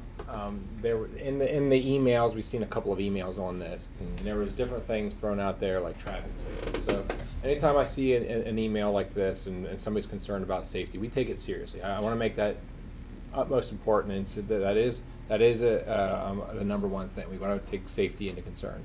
But I also want to say that there's never been a stop sign, there's never been a stoplight there, so we don't just want to react to things, because what we don't want to do is start playing favorites and now create this. And that's why Chief and I talk to make sure that there are some other intersections, some other places where crashes happen. We don't want to just take the borough's budget and our time and our effort on a place that we're just reacting to a most recent concern, or whoever's screaming the loudest. That being said, I do believe that there is a potential concern. Like Charles said, there is a potential concern there. Part of that concern is because whenever they redid the ADA compliance in that intersection, I believe it was with a Columbia Gas job, where they redid the sidewalks, and whenever they do that, the curb ramps get moved back a little bit, the stop bar gets moved back. So that stop bar where you're stopping, it's pretty hard to see if there's cars parked right there. So it's a legitimate concern.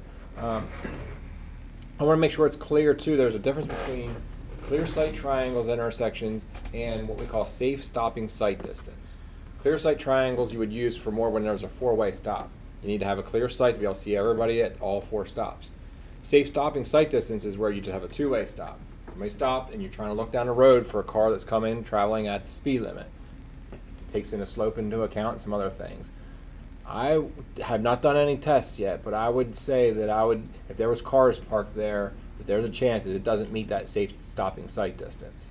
It probably meets the clear sight triangle, but that's not what we're looking at here. We're looking at that safe stopping sight distance with the car moving.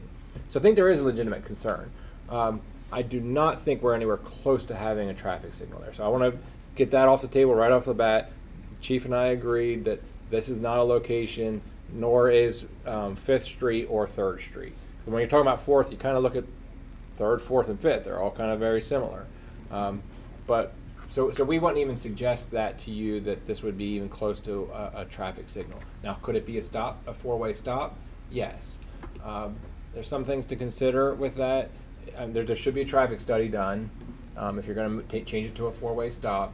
The locations of the stop signs will be tucked in potentially behind some cars.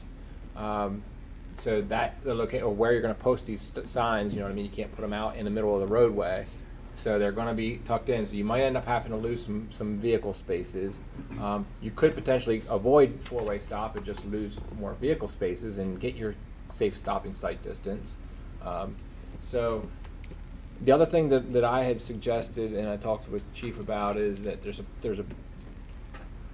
there was a couple of other intersections that have come up over the past couple of years that we should also be looking at. So what I would suggest is, if you're going to do a traffic study and you're going to try to make a couple of changes and improvements, look at 2 or 3 of them.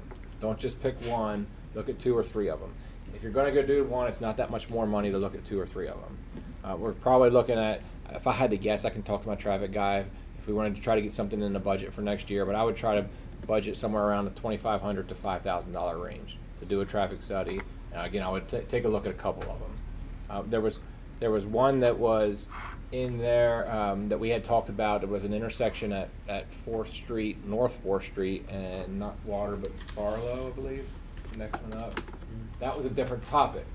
That was about speed. Stop signs are never appropriate for speed reduction. There's arguments about why that is, but the traffic manuals very clearly state that stop signs are not intended to be a speed reduction element. That doesn't mean that we can't take a look at that, kind of document a couple of the intersections that we have concerns with, and then confirm that this is really where the borough wants to focus its effort. That way we're not just reacting to one concern, and we really have a proper sample of intersections that we're looking at. So that's what I would suggest, so that you don't just all of a sudden open Pandora's box. Now, that being said, I think that there is a potential for improvement there. We could take a look at removing some spaces. We could take a look at adding some stop signs.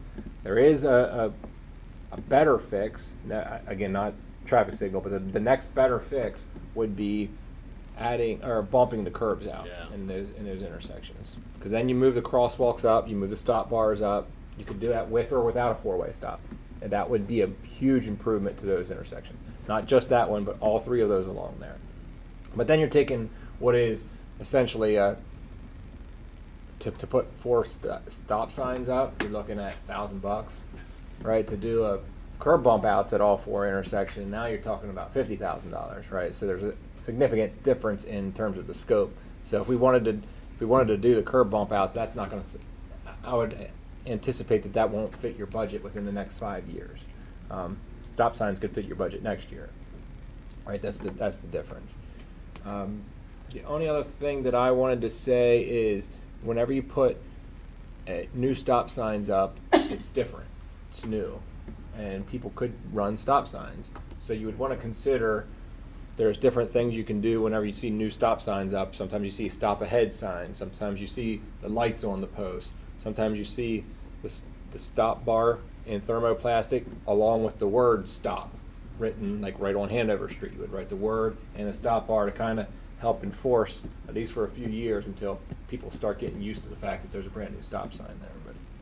But again, if this was me and I was taking this seriously and I wanted to do something about it, I would probably put something in the budget for next year to do a traffic study, make sure that we're happy with the decision being made, that we're not setting a precedence over something else, and then again, the low-hanging fruit would be take a look at removing a space or 2 or adding some stop signs, And then if you wanted to add something else in your budget for 5 years from now to do a more permanent fix like a curb bump, you could do that. So that's my thoughts. And I think that based on the conversation I had with Chad, I 100% agree. If we do the four-way stop, I'd like to see the stop bar and the word stop painted on the roadway. And I think, just on the limited amount I've looked at, that the best place on Hanover for that four-way stop is Fourth. You get to Fifth or Third, you get too close to the lights on either end, and things like that. So I guess the best way to say it is I'm not opposed at all to a four-way stop at Fourth and Hanover if we can justify it with a traffic study, and if we find that that's something that we want to look at, and it really is one of our truly unsafest intersections. I'm on board with Chad about studying multiple or two or three intersections that we identify as problematic or most problematic. And there is one other thing that I failed to mention is, so we do replace curb ramps with CDBG money. It's one of the things we've done for a long time, so we could potentially put that on the list, but one of the requirements is that the ramps have to be at least 10 years old before you can use CDBG money, and we might not be there. I bet you those ramps are less than 10 years old currently. So again, if you wanted to do the curb bump out thing, which I think would be the best solution for that intersection, you'd have to wait for a couple of years anyways. I think you are 10 years old. It might be close. I think they're closer to 15 because Hanover Street was redone right before I retired. I retired in 2010. I'm thinking the Columbia sidewalk work because that was done within the That was a different year. 6 or 7 years. Yeah. PennDOT put in the handicap ramps on Hanover Street. They put in the ones on their side, and the borough put in the ones on our way. Not Columbia Gas. Right. That was done when Hanover Street was repaved. I was thinking that was part of the Columbia Gas job. Because when I look at that, like it really is, it's a sightline issue. Right. And I mean, pretty much every time I come across there at Fourth and Hanover, you're kind of taking your life in your own hands. And you have to measure that sight distance from the stop bar. There is intersections around. If you go north out of Cross Keys to Hampton, it's now roundabout, but there was a double stop there once upon a time. There's one in McSherrystown Borough where there's a double stop. Both Chief and I have talked about that. We don't love those double stops. They're funky. People don't do it right. So that is another option that we wanted to throw out there, but it's not going to be something that we necessarily recommend as the best solution. When Hanover Street was done and the handicap ramps were put in, sight distance at Fourth and Hanover and Third and Hanover both came up. The borough council at that time was not interested in giving up any parking spaces. So I can tell you before you do a study, you're not going to meet the distance requirements for clear sight line. It's not there because of the parking. You can kind of tell without doing a study, right? Yeah. You got to do the study to confirm it, but yeah, I think John's right.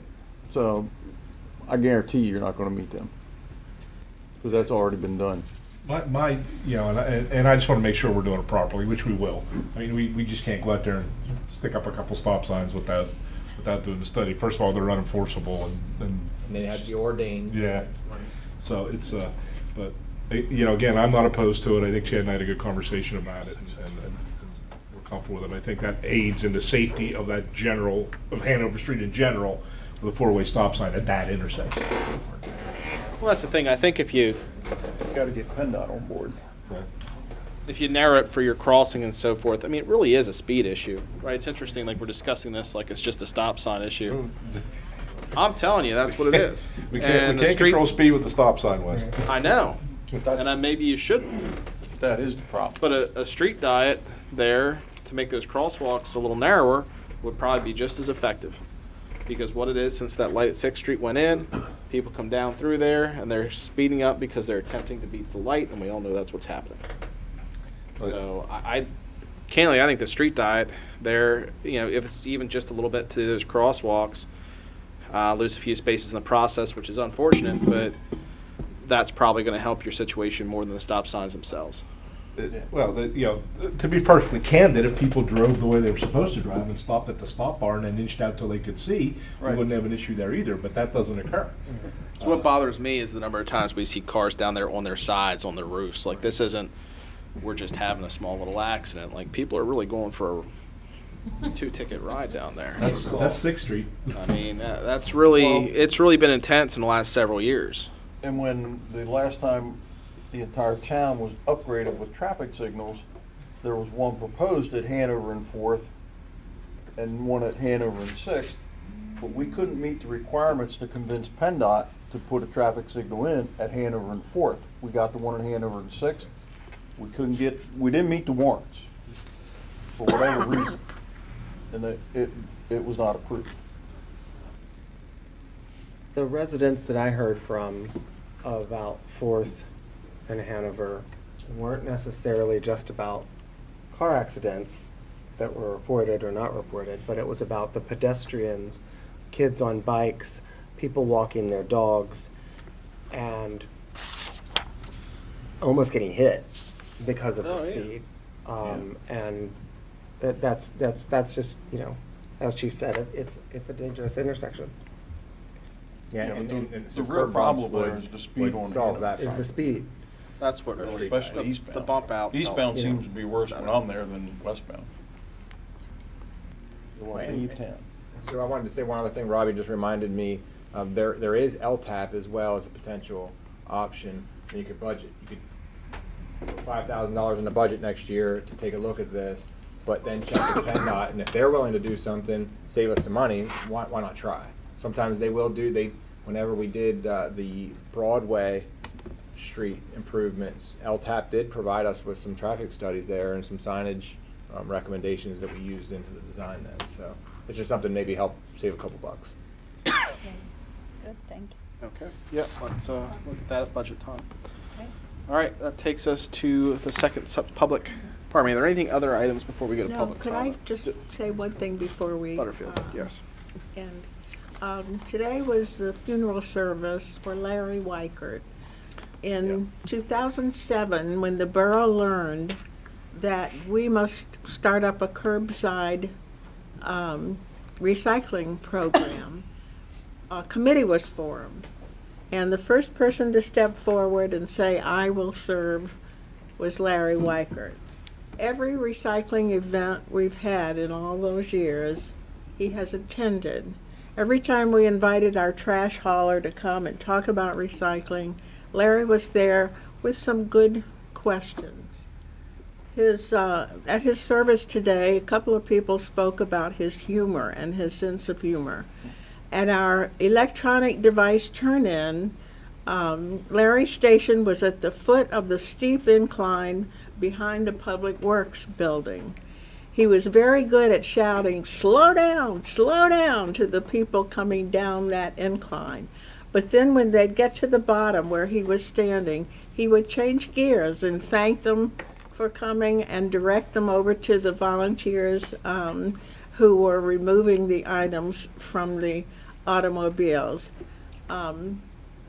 One time I said to him, "Larry, you're good at telling people where to go." And he said, "I know. I've been doing it a long time." So he's the type of citizen who steps forward and helps the community. The community will miss him, and the council will miss him, the borough will miss him, and so will I. Thanks. No, thank you. He was a long-time servant.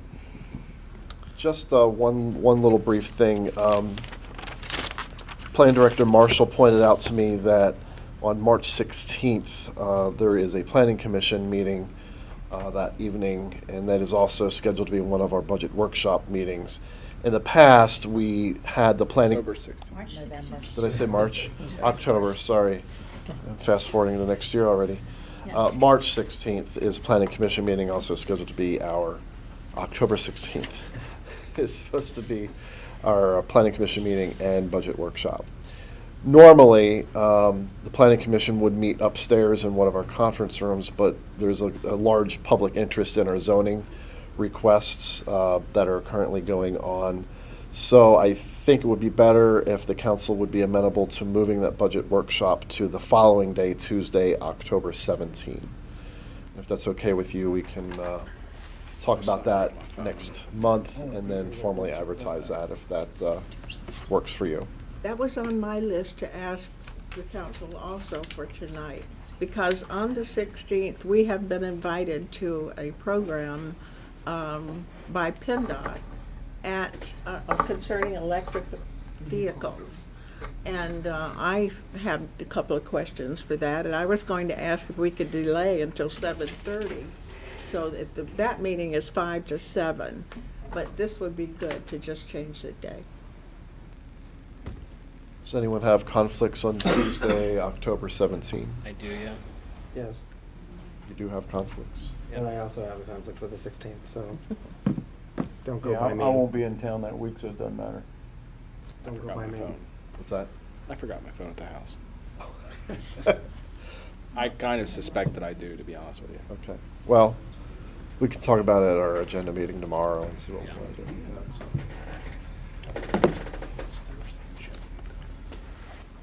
Okay. All right. Yes, other Mr. items? Heyser. Yes, sir.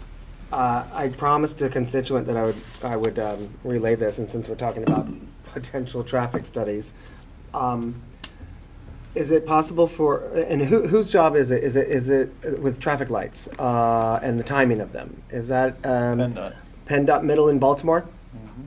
So it's PennDOT, the timing of the, could someone please help us, the atrocious traffic light at Middle and Baltimore Street, time it. Traffic frequently backs into the traffic circle. Often that light will let 4 or maybe 5 cars move south on Baltimore. And if someone is crossing in the crosswalk, a car needs to turn right onto Middle. It won't allow that many. Does anybody else have this So- issue with that? So that's actually something John brought up Mhm. a few weeks ago, right? There's a system Camera that's system. supposed to be functioning to Uh-huh. provide that traffic relief. And we don't know but if it is. We think that those We're pretty confident that it's cameras not. are probably no longer functional because the batteries are too old, and right. So I believe Mr. Harbaugh's looking into that. And some of the components, we have General Highways checking, some of the components are obsolete. Yeah. So it's gonna cost, to fix it, he's gonna give me a quote, but it's gonna cost a lot of dollars to fix it. So I think the short answer is that that light isn't necessarily timed as much as it is that the system that controls it is not functioning properly. They're all supposed to be coordinated to empty the square. And It's clearly not working. that gets a little more complex. Do you want to Well, get into that? that gets complex because every ambulance and fire truck that goes through it changes the timing and it doesn't regroup until about 3 in the morning. Right. Oh, Every time you trip Opticom, every time it messes it up. it works its way back, Yeah. but it doesn't, they don't group coordinate until 2 or 3 in the morning. I Right. forget what the time is. Right. Whenever the motherboard down on Buford Avenue. Right. Does it. That's box number 2 down there. There's ambulances through there at least several times a day, all those lights. Yeah. Oh, yeah. All right, anything else? Public comment. This is our open public comment session. Please use the podium. Give your name and address and limit your remarks to 5 minutes.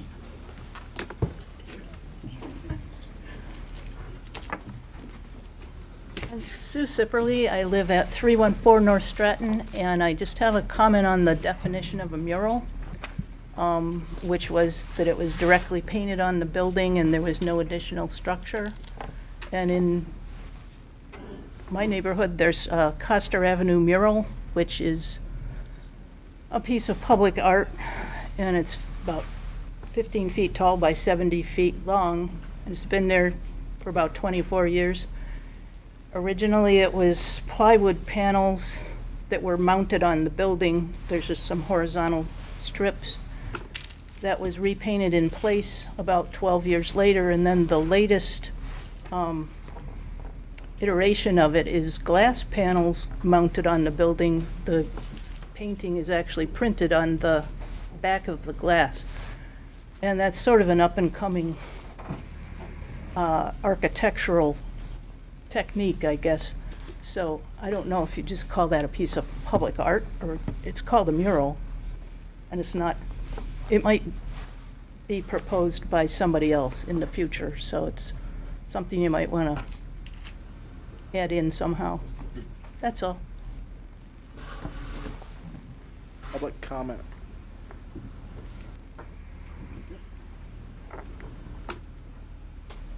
I was going to freeze in my chair, sorry. Carrie Greenwald, I live at 256 Baltimore.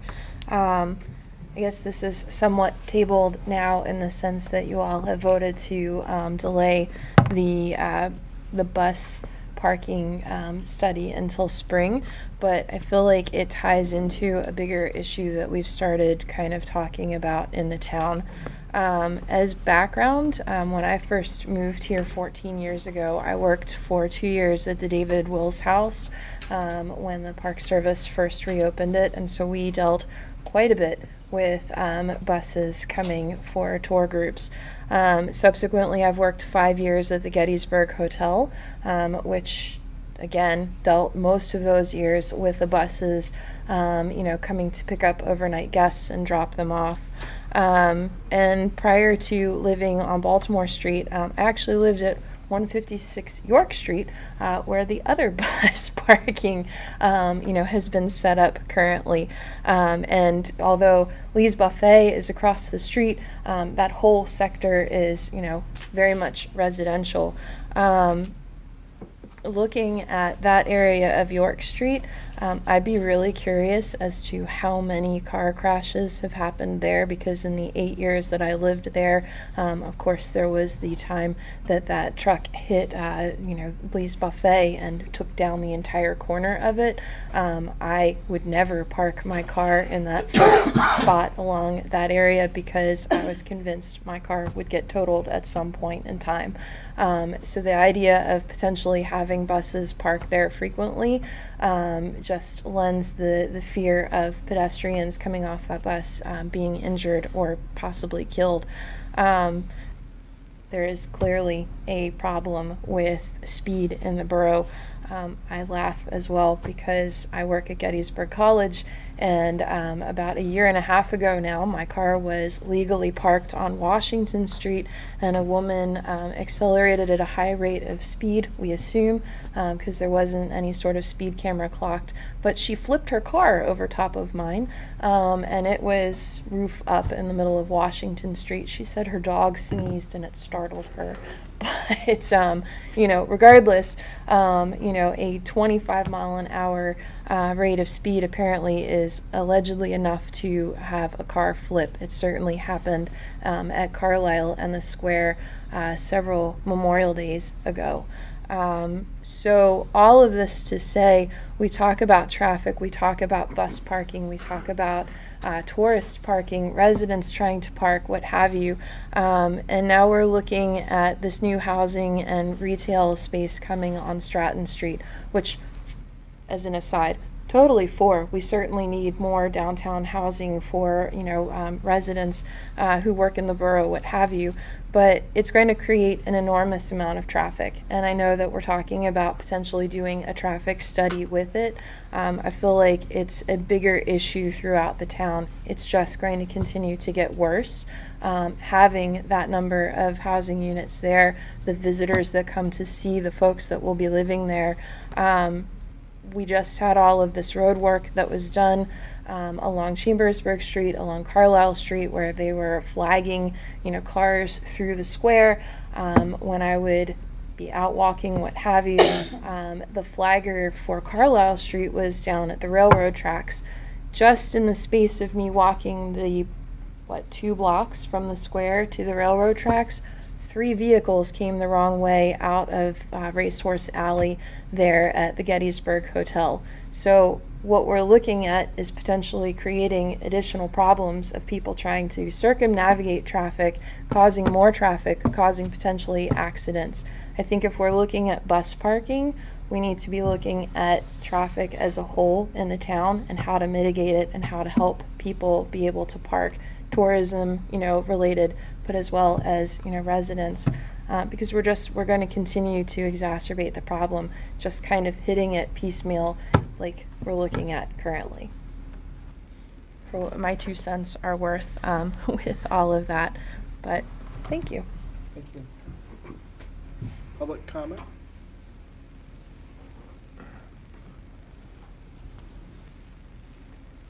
Good evening. Scott English, Gettysburg Academy, 6668 West High Street. Again, I want to thank you all for the time that you devote to making Gettysburg desirable to come and visit and to live here. At the last Planning Commission meeting regarding the rezoning of the borough, I was a little concerned that there's only one planned town hall on October 18th, 3 weeks from now. The revised draft for review and comment is not out or available as far as I know, and I was just kind of curious when it'll be ready for the residents and businesses of the borough to have time to read and review in advance of the town hall, not the day before. I was told when I asked at the Planning Commission meeting how many more town halls will take place after the final version is done, I was told that there are budget constraints that limit the number of town halls, which I think for such a large effort to rezone the borough, I think, and a lot of folks, both residents and businesses within the borough, could be impacted by that. I think they would appreciate more transparency and additional town halls and opportunity for public input. And as an aside, you know, buses, tourists, traffic, there's a lot of considerations that have to take place in the borough. And I was just wondering, with the developer at Gettysburg Station planning on taking 50 spots, at least that's what I've heard, out of the parking garage as part of the agreement, would there be a potential option? I know the Dobbin House had proposed a parking garage down at the end of Washington Street, and they were allowed to demolish 3 historic buildings to put that parking structure up. That was pre-COVID. I know a lot of things have transpired since then. There was no development bond, but the Dobbin House had to put there so they would actually follow through on the parking lot. But why not work something out with this new developer, with Jackie White, with Tommy's Pizza, with Wellspan, with the borough? There's a lot of players that could be involved in that, and at least put some kind of parking in there, even if it's just for buses temporarily, in lieu of a grass lot. That basically, it's awesome to look at the grass down there, but I think that's part of a potential solution to alleviate some of the traffic, some of the buses, some of the parking confusion in the borough. And it'd be great if they could put some public restrooms in there too. Thank you very much. Thank you. Public comment? All right, if there is no additional public comment, we will adjourn.